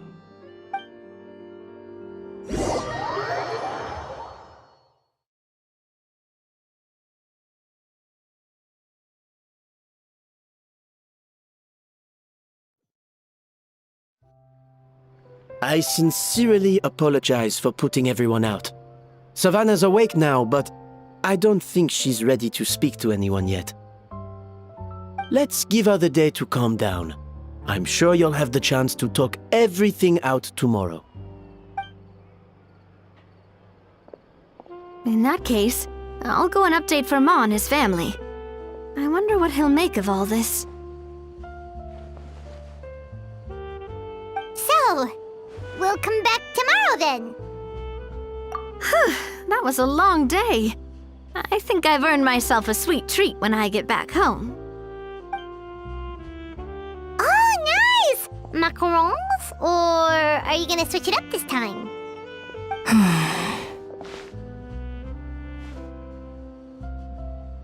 Traveler, how much do you know about the snow-winged goose? Every year, they migrate long distances in search of a suitable home. There's always one goose at the front whose job is to lead the flock. Fontaine poets often use the image of that goose to explore the ideas about leadership and genius. They usually imagine someone who's a cut above the rest, a model of perfection. But what those poets don't know is that during a migration, the lead goose is always changing. Once the lead goose shows signs of fatigue, it retreats to the back of the flock and allows another goose to take its place. So the truth is that leadership, with all the responsibilities and pressures that come with it, it's something that everyone takes turns at. But we humans completely miss that fact when we project our own ideas about social hierarchies onto them. I guess what I'm saying is, I don't buy into this notion that there's some sort of gulf between normal and genius. Cooking is a science, not magic. Given the same ingredients, same recipe, and same environment, I see no reason why two different people shouldn't be able to create the exact same dish. Of course, some people have a more sensitive palate than others, and some people are just born bolder or more conscientious. But these are all variables that can be accounted for with time and practice. I'd have no reason to expect so much from others if I believed that perfection can only come from the hands of a genius. The only reason I hold people to high standards is because, well, I believe they're capable of greatness. Okay, I've made up my mind. I'm gonna get to the bottom of why Savannah failed. And come tomorrow, I'll give her the scolding of her life, pointing out all the mistakes she's made along the way. Then she'll finally see the error of her ways.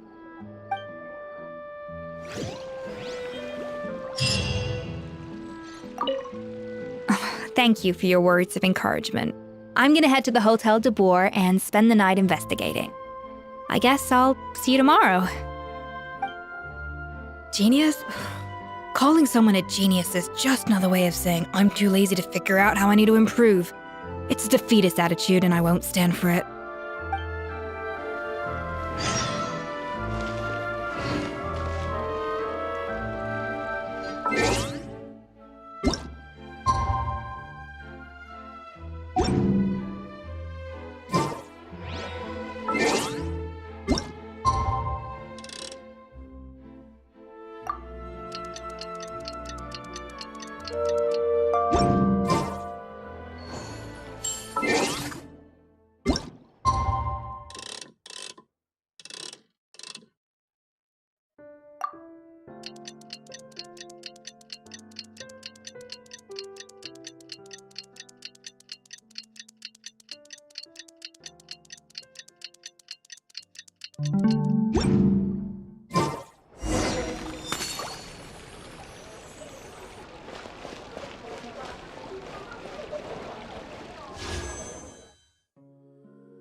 Why are we here so early? Our meeting with Vanny Gem isn't for a while.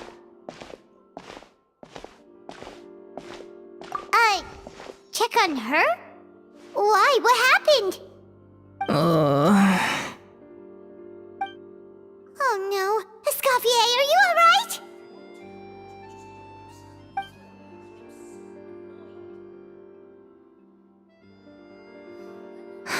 I'm fine. Just need to get some more coffee in me. Huh?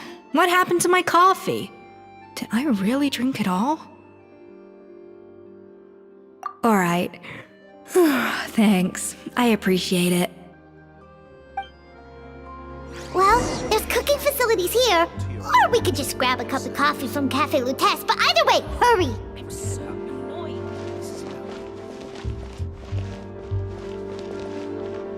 When will Lenny and Lynette do another show?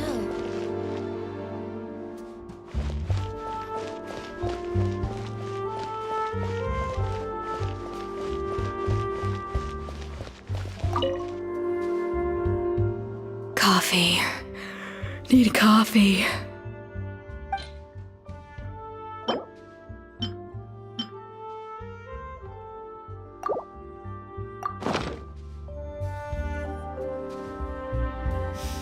I smell coffee. I feel much better now. Thank you so much, Traveler in Paimon. Glad to hear it, but make sure to catch up in your sleep when you get the chance. I think I figured out where the problem lies. Honestly, it's ridiculous.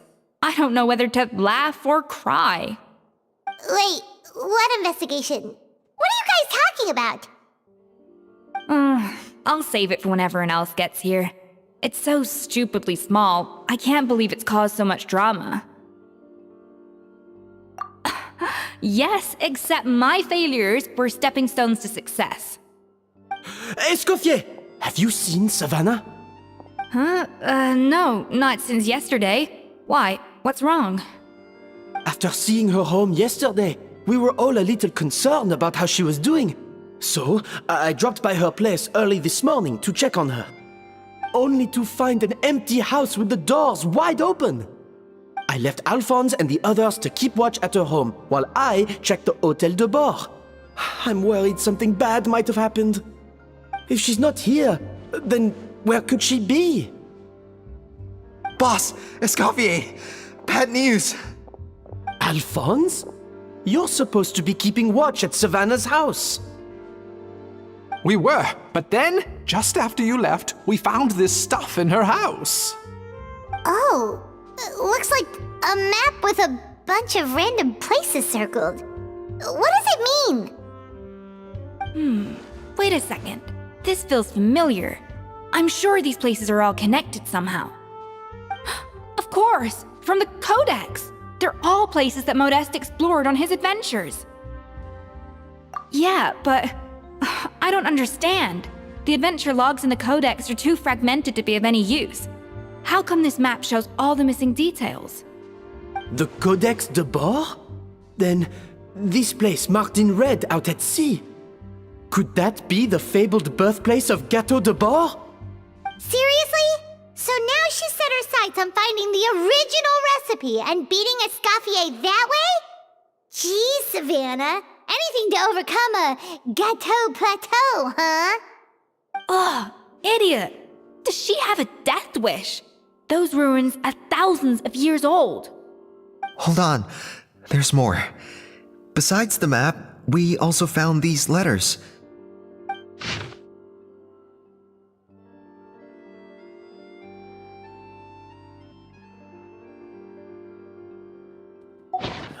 It was you. You let the Lumaline through, didn't you? It sounds like a threat letter. Does this mean that Savannah was responsible for the safety incident? And not Monica after all? Retrieve the Codex by any means necessary. So the cooking contest and the cheating. Someone else was behind her pulling the strings? She's keeping the true recipe to herself. Ugh, this is all such a mess. Paimon needs a second to process this.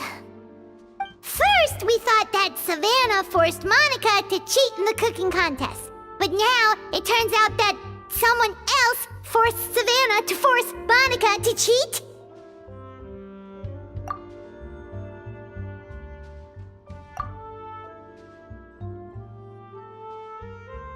You're finally here. Of course.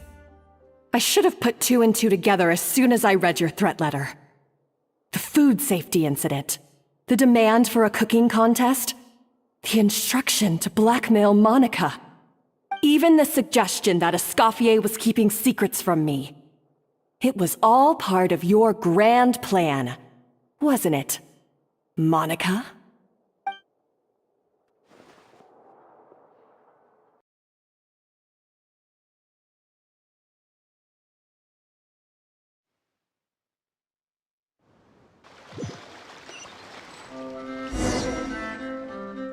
We should be getting close to the spot marked on the map. Of all the stupid things she's done, this really takes the cake. The moment we find her, I'm gonna curse the living daylights out of her.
The pleasure is all mine.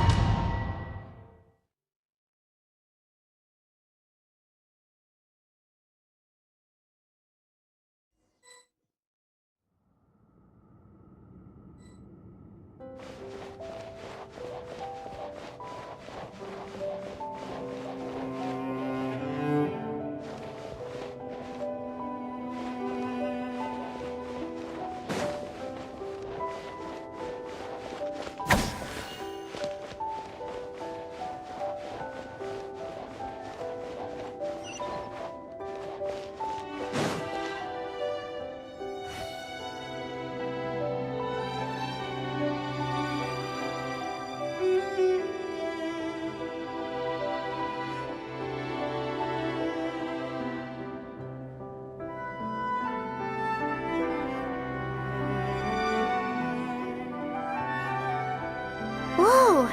This place looks like an underwater restaurant, doesn't it? Suddenly, the idea of an adventure chef finding secret ingredients makes a whole lot more sense. I think Modest's codex mentioned this place. A public bath from the time of Remoria. So yeah, definitely the kind of place that would have served food and drinks. Huh? Some blubber beasts have come to join the party? How did they get here?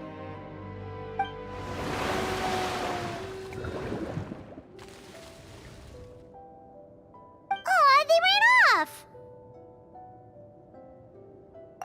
That could be easier said than done. Something's blocking the entrance. Well, did Modeste mention it in his adventure logs by any chance? They must have gotten through somehow. Good point. Yes, that's right. It's coming back to me now. We prepared a banquet for our shy little guests, and as the food flowed away on the current, they broke into a joyous chorus, and the path opened to us. We have to feed the blubber beasts? With what? There's nothing here besides rocks, romaritime flowers, and lumitoile. See, this is why you should always bring snacks. You never know when you're gonna need them. Now we have to head all the way back to shore and grab some. There is no time for that. Romaritime flowers and lumitoile will have to do. They may not look appetizing to us, but who knows? They could be blubber beast delicacies. Wait, we're seriously gonna try this?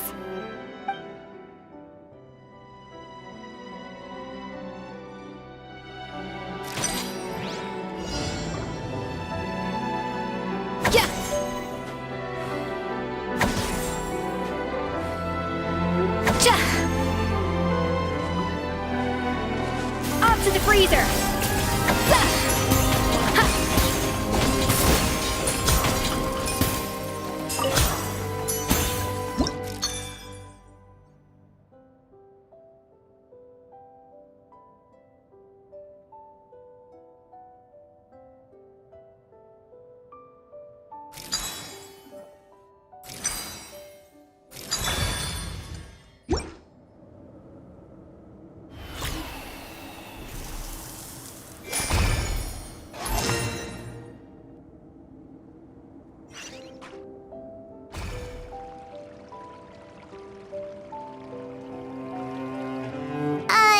Blubber beasts or not, are we sure this stuff is edible? Trust me, they'll love it. Oh, good question. If we try to put them in the pool, we'll probably just scare them off again, and who knows how long they'll be gone. Yes, we can't afford to wait for them to double back. Oh, what was it that Modeste said again? Something about the food flowing away on the current.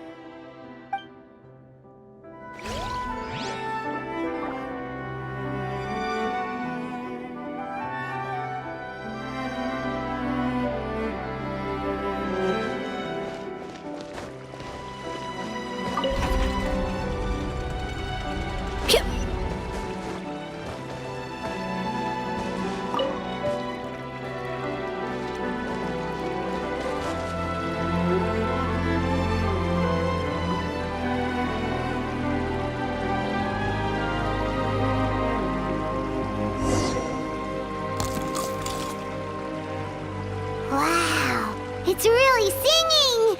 It must taste better than Paimon thought!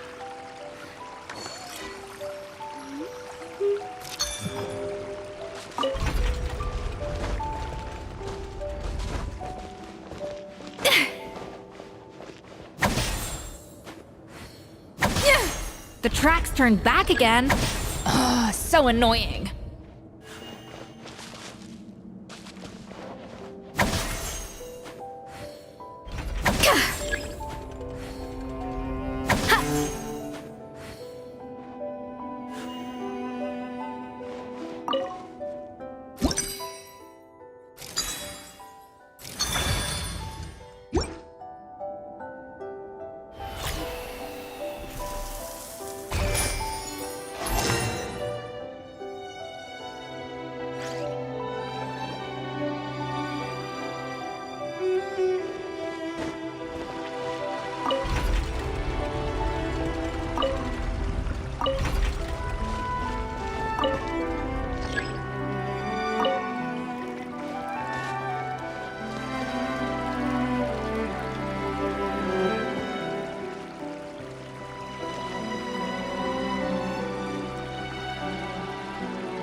Hey, it's open!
Hey, give me your water.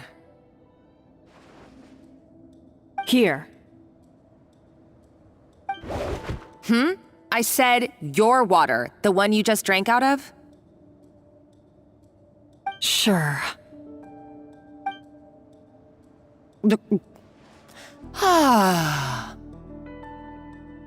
All those years slaving away under Escoffier, and then you. Today, it's finally paying off. Not only have I found the ruin that Savelli kept hidden, but I also get to boss you around like my little lapdog. Hey, go scout ahead for me. If we need to do any more blast tunneling, I want to know where to lay the explosives. Did you not hear me? Get going. Why don't you do it yourself? Oh, when did you learn to fight back? You're always so compliant when I give you instructions by letter. That's because you threatened to expose me for the Lumiline incident.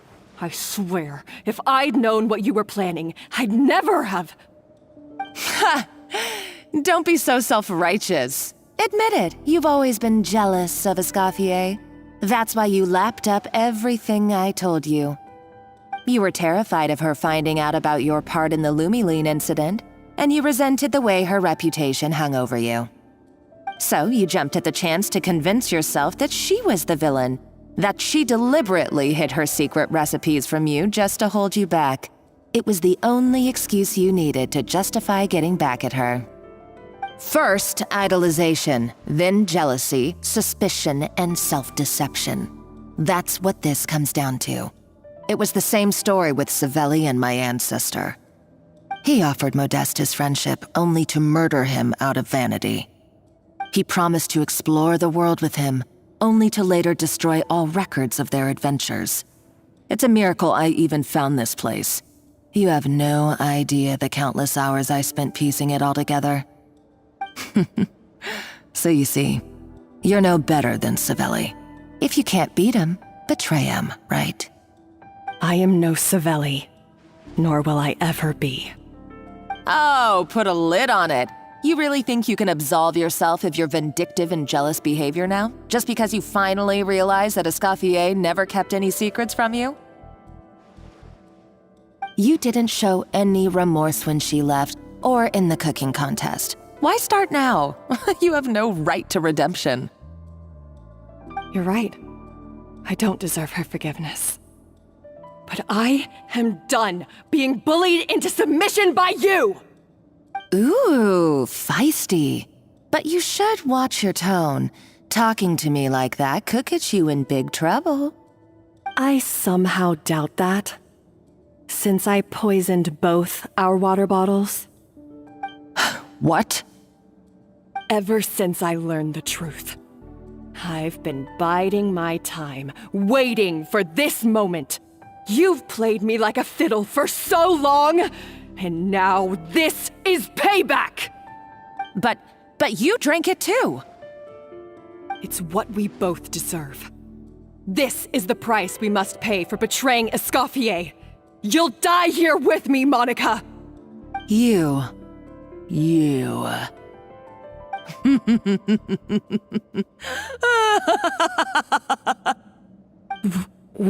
What's so funny? Oh, you're too much. I thought I'd play along for a bit just to amuse myself. You gave a very rousing performance. I saw your dumb plan a mile off. There's no poison in these bottles, just clean, fresh water. No. Revenge is a dish best served cold, you know? Did you really think your half-baked plot would fool me? You're a lousy chef, and you make a lousy villain, too. A complete waste of space. No wonder you never amounted to anything. Everything I ever did was a failure. And now, I failed again, for the last time. Hey, why don't you try your hand at being a comedian in your next life? You got a good laugh out of me. But now the show's over. You should have just done like I asked, Savannah. All I wanted you to do was scout the ruins for me. But you had your chance, and now it's time to say goodbye. Stop right there! Let her go, Monica! We've got you surrounded! Escoffier? Ugh, looks like I'll have to keep you around for a little longer. You can't! Stay back if you want her alive! Escoffier and the Traveler. I can't take you both on in combat, but if you so much as flinch, I can end Savannah's life in a heartbeat. Monica, what are you hoping to achieve by this? You're about to commit murder, and for what? A recipe? A recipe? You chefs are all blinded by your myopic focus on kitchen affairs. Well, some of us actually have bigger fish to fry. Modeste had a secret. The truth behind his so-called genius, the je ne sais quoi factor in his Gâteau de Bourg, and it's right here in these ruins. Are you serious? You're here because of a Gâteau de Bourg obsession? You've gone completely mad! I couldn't care less about the cake itself. No, the real treasure is the secret ingredient that Modeste sourced from these ruins. He and Savelli were fools. A priceless treasure of Remoria in the palms of their hands, and they thought, ooh, this would go great in our cake mix. We're talking about a powerful stimulant that also sharpens the senses. That's no cooking ingredient. It's a groundbreaking drug. That's right, I've done my research. It was a drug that Remoria developed for their war machine. I could make a killing by selling it to the treasure hoarders or the Fatui. Will you listen to yourself? You're completely delusional. My eyes are wide open. Just wait till I get my hands on this treasure. You'll see what a fool you've been.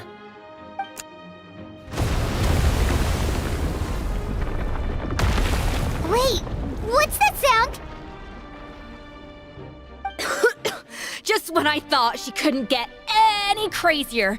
She's lucky the whole place didn't collapse. Uh-oh! Savannah's going too! Monica must have taken her. Oh, what a coward. She's only taken her hostage because she knows that she's no match for you. That's true. Even if she finds the treasure, she'll need Savannah alive if she wants to get out of here in one piece. Oh, well, our path's been blocked, so let's look for another route.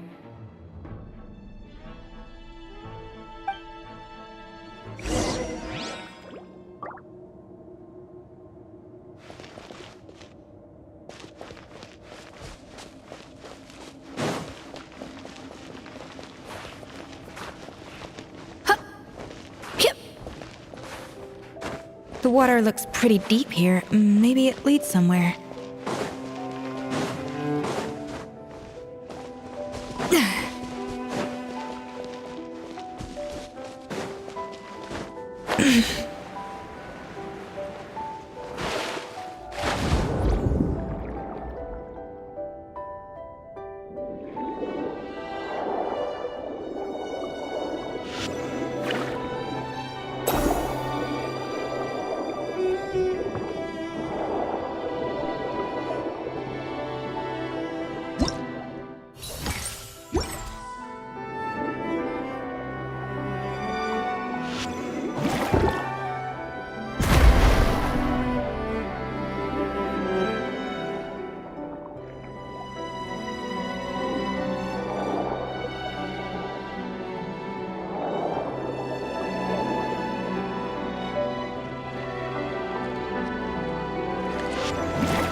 They were probably awakened by the explosion just now.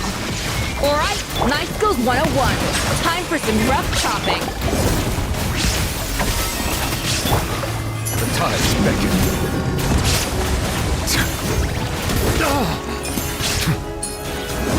Bow your head.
Another door?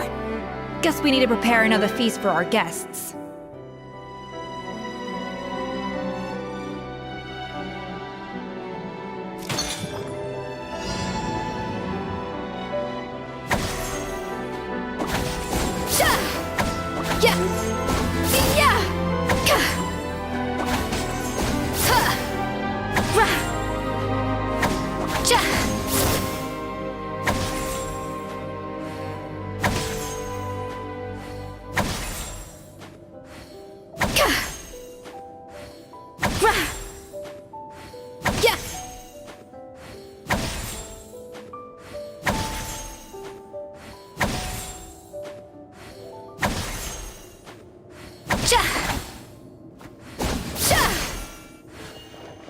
A little amuse-bouche!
It seems to really like the texture of Rome maritime flowers.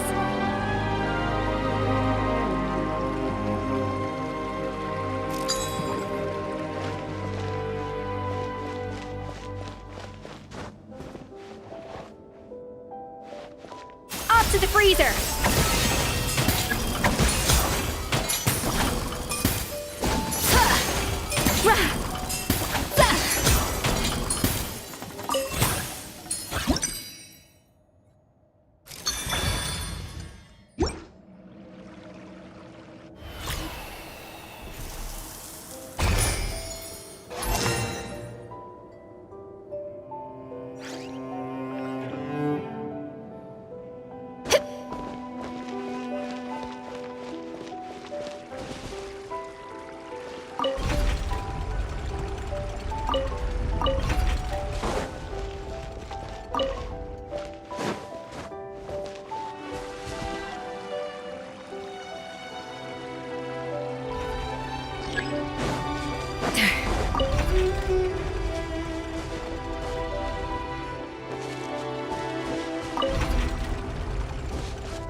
Illusion shattered! Attack the frosting!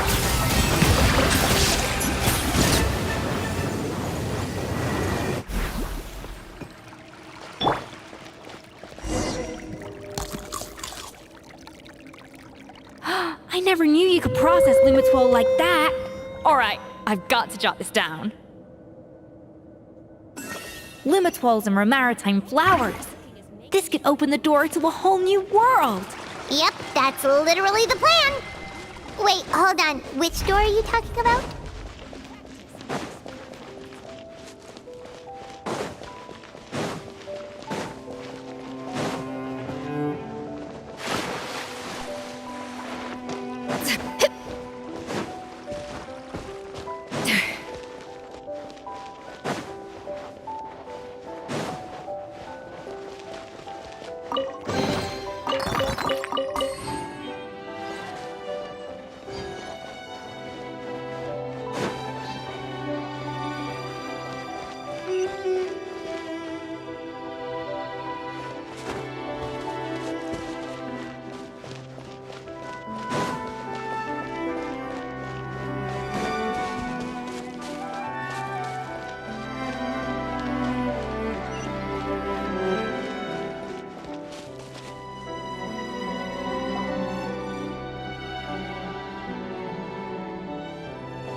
That's strange. These don't look Romorian to me. More like last century Fontaine. Adventurers from last century Fontaine, huh? Oh, Modeste and Savelli, do you think they camped here? By the looks of it, this was a one-person camp. They adventured together, but maybe one of them came back alone at a later date. Huh, you really think so? Trust our adventurers' instincts. We're pros at this stuff, just like you're a pro in the kitchen.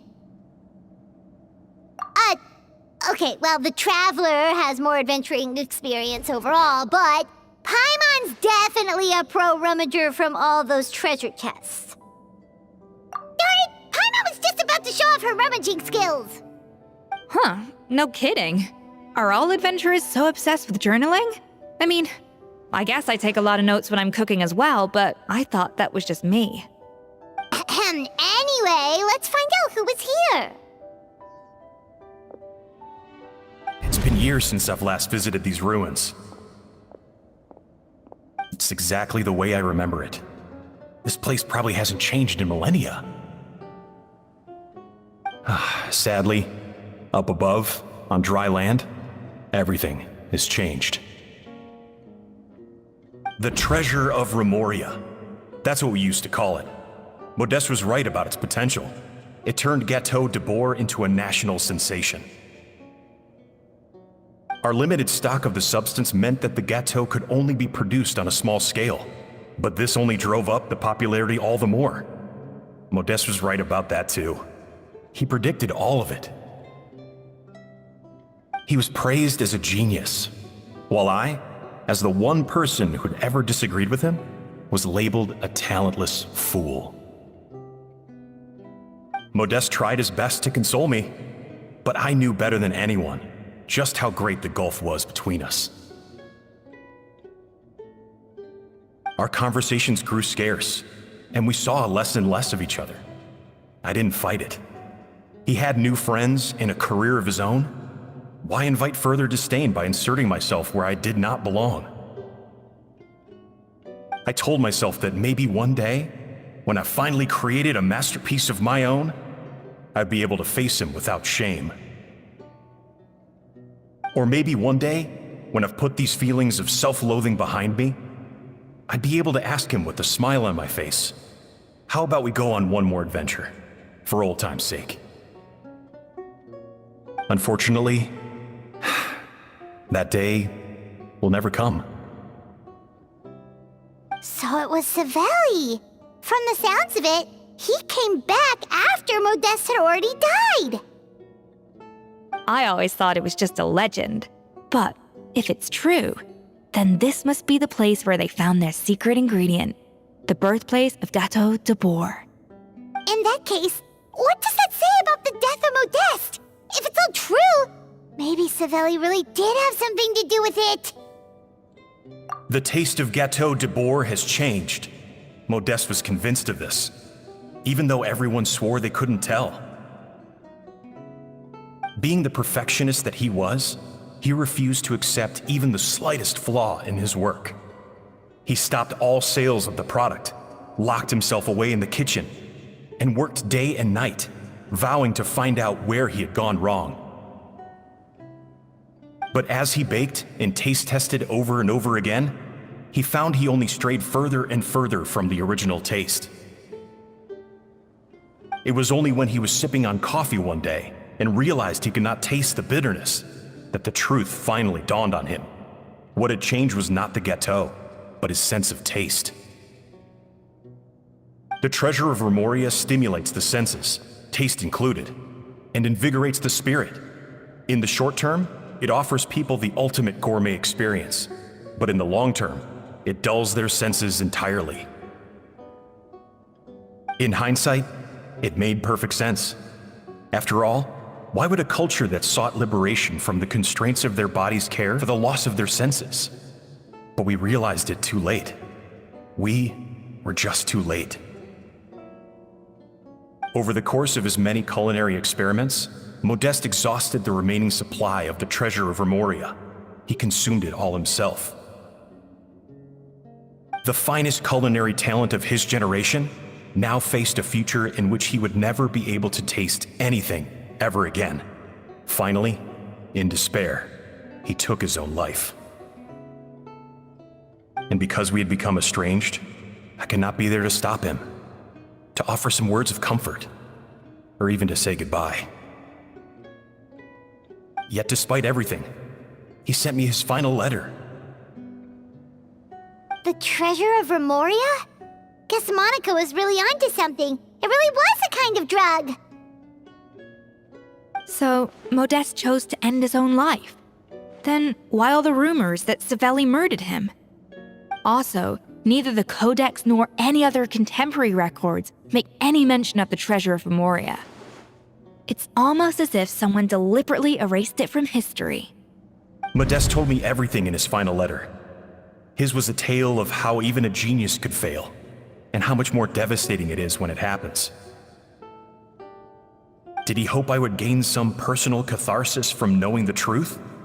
Or maybe he wished for me to warn the public about the dangers of Gâteau de Bourg, proving that I had been right all along. But if the public ever learned how Modeste's greatest triumph became his undoing, his fall from grace would be swift and merciless. 1 minute a genius, the next a joke. It would surely spell the end for his restaurant too. What would be his legacy then? How would future generations view everything we built together? I fear the scorn I have faced these last years would pale in comparison to the scorn shown to him by the history books.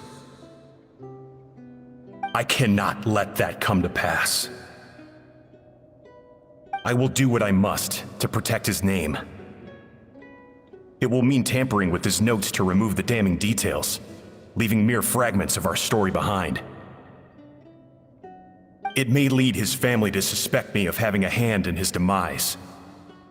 But if that's the price of destroying all evidence of my crimes, then so be it. I would rather the world believe a tale of genius and jealousy than see his reputation in tatters. The final loose end is the evidence here, at the bottom of the sea. Huh? What's wrong? Didn't we say Savannah should be safe for now? So we thought, but if Monica finds out what happened to the treasure, there's no telling what she might do.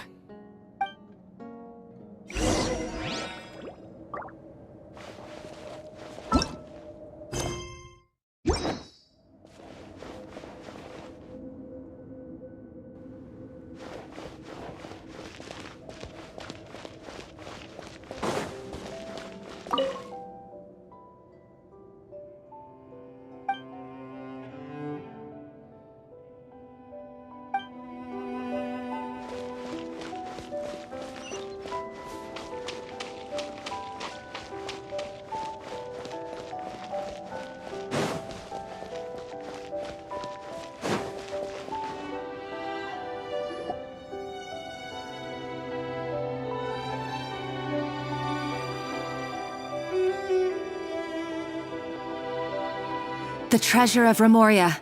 I have found you at last. Savelli, you tried your best to bury the truth, but you underestimated the children of Modeste. Some fragments of his diary escaped your clutches. and we have held on to them for generations. But I have to thank you too, Savannah. Without your help retrieving the codex, and with it the last piece of the puzzle, I may never have found this place. But now, finally, the secret to Remoria's military might is within my grasp. The treasure of Remoria is mine! Oh. It's empty. It's empty? Monica? Oh, we were seconds too late. Escoffier? What's the deal with that jar? Savelli's final act! He wanted to conceal the secret of the treasure forevermore and make sure it would never harm anyone again. So he came here after his friend's death and destroyed every last shred that remained. This can't be happening. All the years I spent piecing together the truth. All my painstaking planning. All that for an empty jar?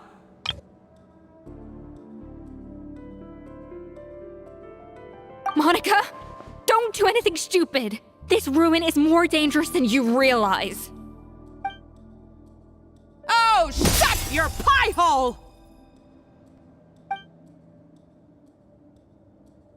Praise be to Lord Remus. You barbarian shall be slain.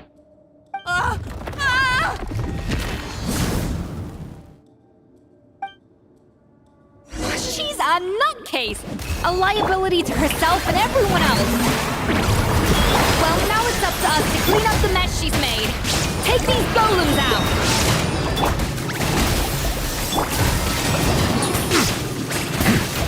Let the mighty be humbled!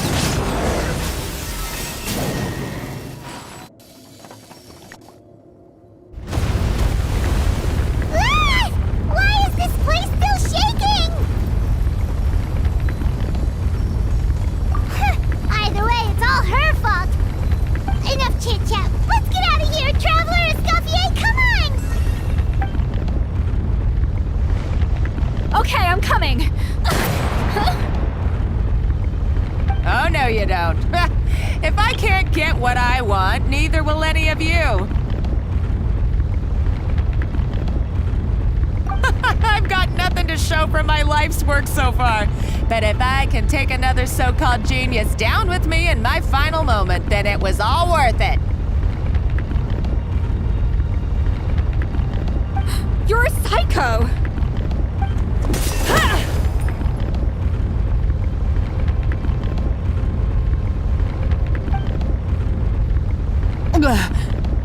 Savannah?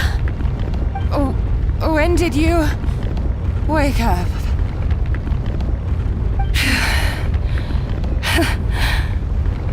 I may be a lousy chef, but it looks like I'm not a complete waste of space. Traveler? Okay, let's go!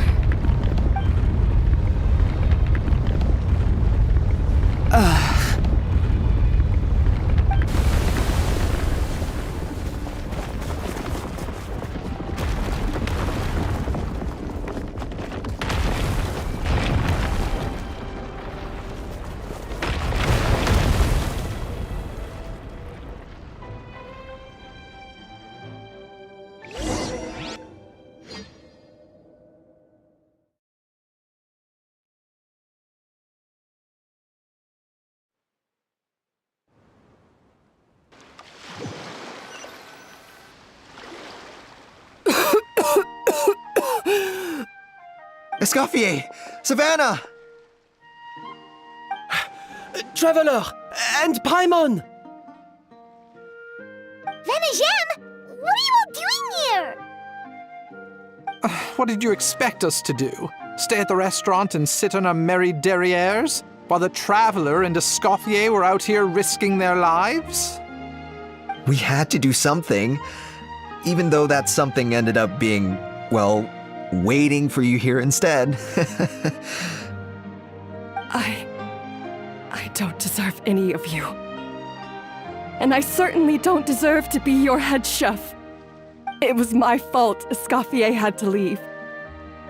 Then I couldn't live up to her standards. I acted like a tyrant in the kitchen. And now I almost got myself killed. Come back, Escoffier. Come and be our head chef again. I'll never be able to replace you. Okay, so everything I said to you the day I left, it just went in one ear and out the other? Huh? Sorry, I was kinda in my own head at the time. All I could think about was the Lumiline situation. What was it you said again? Forget it. It doesn't matter. Anyway, I didn't leave this job because of you. And you're not nearly as awful a chef as you think. If you were that bad, why would all your staff show up here for you? Escoffier's right. Sure, you nitpick our work and get us to do things over a lot. But when it comes down to it, you're the one who's always doing whatever it takes to make sure the customers get served on time, every time.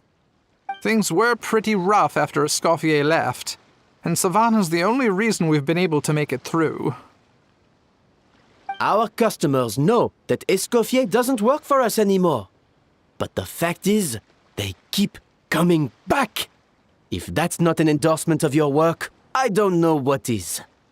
At the end of the day, we're all human, and we all make mistakes. All we can do is recognize where we get it wrong and do our best to improve. That's all that's humanly possible. No, I get what you're saying, but what I did to Firmont and to Escoffier, it's unforgivable. Well, about that, there's someone else here to see you, Chef. It's been a while, Chef Savannah. Firmont? I'm so sorry. I put far too much pressure on you, and the way I stubbornly refused to go and see you after you fell ill. There's no excuse. But I'm too late, aren't I? The damage is done. I heard that you can't even hold a kitchen knife anymore. Actually, I think I'm going to be just fine. Huh? We thought Firmin's problem was purely psychological in nature. But after the threat letter came to light, it got Firmin thinking. And then he remembered the tea that Monica used to give him every night. And as it turns out, she was lacing it with Lumiline the whole time. No way! Doesn't that cause nerve damage? It can. High doses pose a risk of serious nervous and sensory complications. But if you calculate the dosage carefully, you can control the extent of its effects. A small dose might simply make a person more emotional, whether that means more fragile or more hot-tempered. No wonder it seemed like you'd lost your edge. I asked my friends at the Fontaine Research Institute about it. They said that with the low dose I was taking, the risks are pretty small. They also fixed me up with some meds and said I should recover in no time. Well, that's what happens when you give someone a little bit of hope to cling on to. There's more. We believe that Firmin was likely not Monica's only victim. You mean she poisoned me too? Oh, so that's why Savannah's been so irritable this whole time! Let's not be too quick to blame everything on the Lumiline. That stuff can only amplify what's already there. So tasty food will seem like the most delicious thing in the world, while food you don't particularly care for will become utterly revolting. So you better make sure you reflect on your behavior and apologize to every single person you've wronged. I will. I'm sorry. There's still one question that's really bugging me. Why is it that no matter what I do, my Gâteau de Bourg never tastes the same as yours? Is it just... is it because you're a genius and I'm not? It's because the heating element in your oven is broken, you silly goose. What? I felt like something was off during the cooking contest. Once I got around to checking all the equipment, I noticed it right away. There was a half-degree discrepancy between the temperature setting and the actual temperature. All the ovens in the whole kitchen had the same problem, which confused me at the time, but by this point, it's pretty obvious that Monica must have tampered with them. I would have figured it out the day of the bake-off, since the issue affected both our teams. But of course, Monica sabotaged mine so that could never happen. No. I spent so long trying to find out where I was going wrong, and then you pinpoint the problem in just one night? It all comes back to one simple, undeniable truth. You're a genius, and I'm just plain old Savannah. Oh, cut it out! Stop the woe is me act for a second and just think. I came up with this recipe. You don't think that might have something to do with it? Do you know how long I spent perfecting my gâteau de bois? 3 years! 3 whole years! I know this dish inside out, back to front and upside down. And you've been head chef now for what, 6 months? If that? A couple hundred failed attempts, and you're gonna throw in the kitchen towel and declare you'll never be successful because you're not a genius. You clearly have no idea how many kitchen failures I've had under my belt, or just how long it took me to finally get my recipe to a level I was satisfied with. Genius or not, everyone makes mistakes. Modeste did, Savelli did, everyone does. You're only a lousy chef if you don't face up to your mistakes, learn from them, and then keep chipping away until you crack the problem once and for all. Surely you haven't forgotten all that. You were no lousy chef back when I handed you the reins. I haven't forgotten. And I'll make sure I never do. That's our head chef. Haha! Sounds like we won't need another changing of the guard in the Hotel de Bord kitchen anytime soon. Huzzah! Aw, what a perfect ending to a crazy journey. Look how happy everyone is. So you got your mojo back now? Yeah. Thanks to you, Escoffier. In fact, no. Thanks to all of you. Aw, friends again. So nice to see them finally settle their beef. Good. So now that's out of the way. It's time for payback. You cheated in our last bake-off, and I demand a rematch right now. Huh?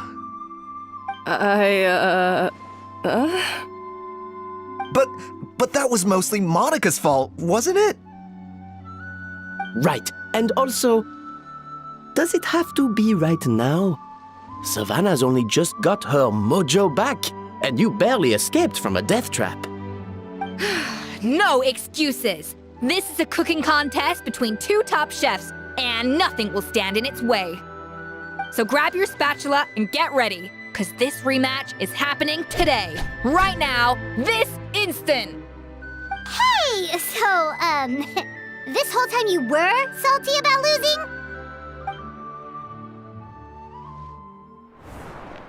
The second cooking contest commences now! This time, no more games, and no holding back!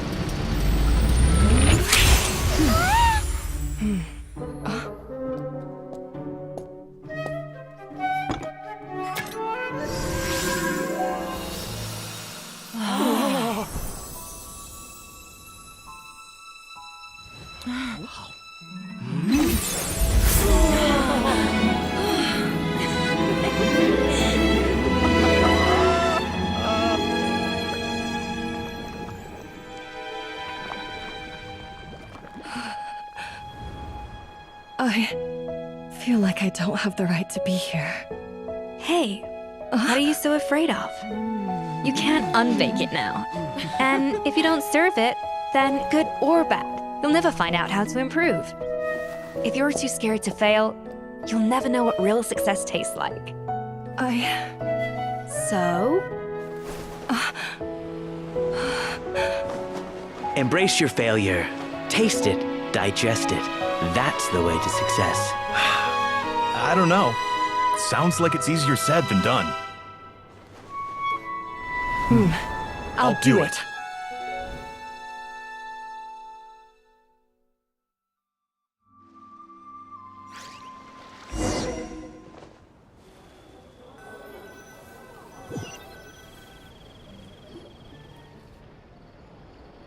The results are in! A landslide victory for Escoffier! Quite rightly, too. Piece of cake.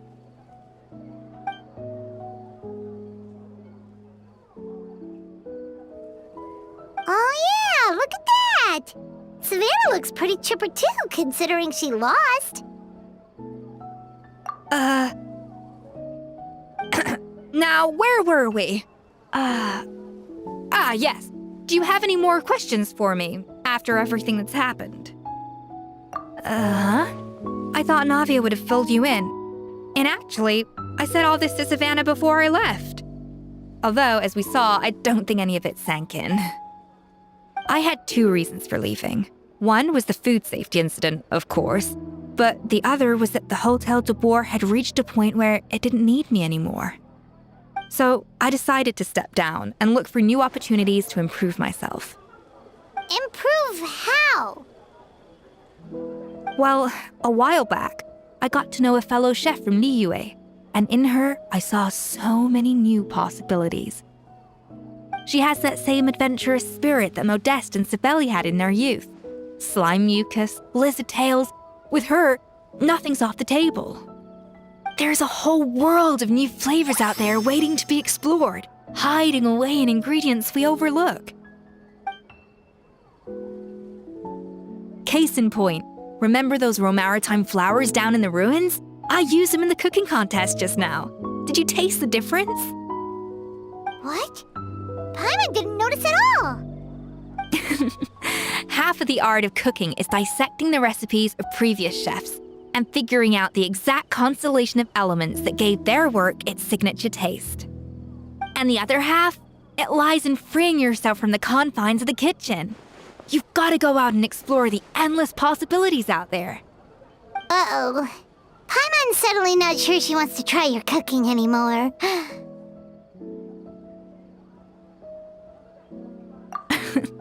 Don't worry, it's not going to be a free-for-all like in Modeste's time.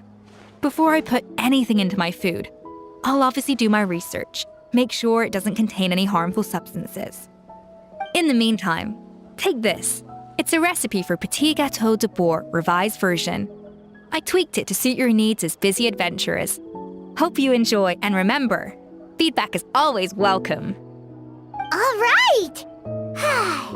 So, do you ever see yourself returning to Hotel de Boer?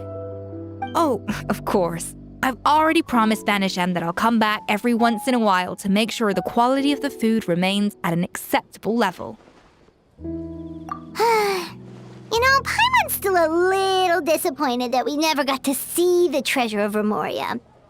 Surely Monica wouldn't have gotten drawn in so deeply if it wasn't for all the mystery surrounding the original Gâteau de Boer. She practically dedicated her life to finding the lost pieces of Modeste's diary. Then went to all that trouble to infiltrate the Hotel de Boer. And in the end, it was all for nothing. Since you mentioned the treasure, between Modeste's writings and what we saw in those ruins, I think I may have figured out the truth. The so-called treasure of Remoria was most likely a substance that the Remorians extracted from Lumitoiles, better known to us as Lumiline. Huh? So then, why all the hype back in the early days of Gâteau de Boer? Don't forget, it was a very different era. We could barely even refine sugar back then, so desserts were very much in their infancy. In a world of bland food, it's no wonder that the first thing to really excite people's taste buds took the world by storm. And as for the Lumiline, it may well have been somewhat valuable in ancient times. But these days, it's just another drug from the Fontaine Research Institute. Even if Savelli hadn't destroyed it all, I doubt it would be worth that much these days. So after all that, there was nothing in those ruins but worthless junk. Feels strange to say it, but Paimon almost feels sorry for Monica. She sacrificed it all only to get nothing in return. Oh, hey! Huh? Navia? You just got back from that underwater ruin, right? Well, check it out. They ran a special issue. Did you see anything like this down there? Freshly unearthed from the ruins of Rumoria, a magnificent jar thought to be over 1,000 years old. Experts say it has immense artistic and historical value. It could be worth an absolute fortune. Wait, isn't that the jar they used to hold the treasure? If only it was still in one piece. Some butterfingers must have dropped it or something. Ugh, it's such a shame.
Ready to spice things up?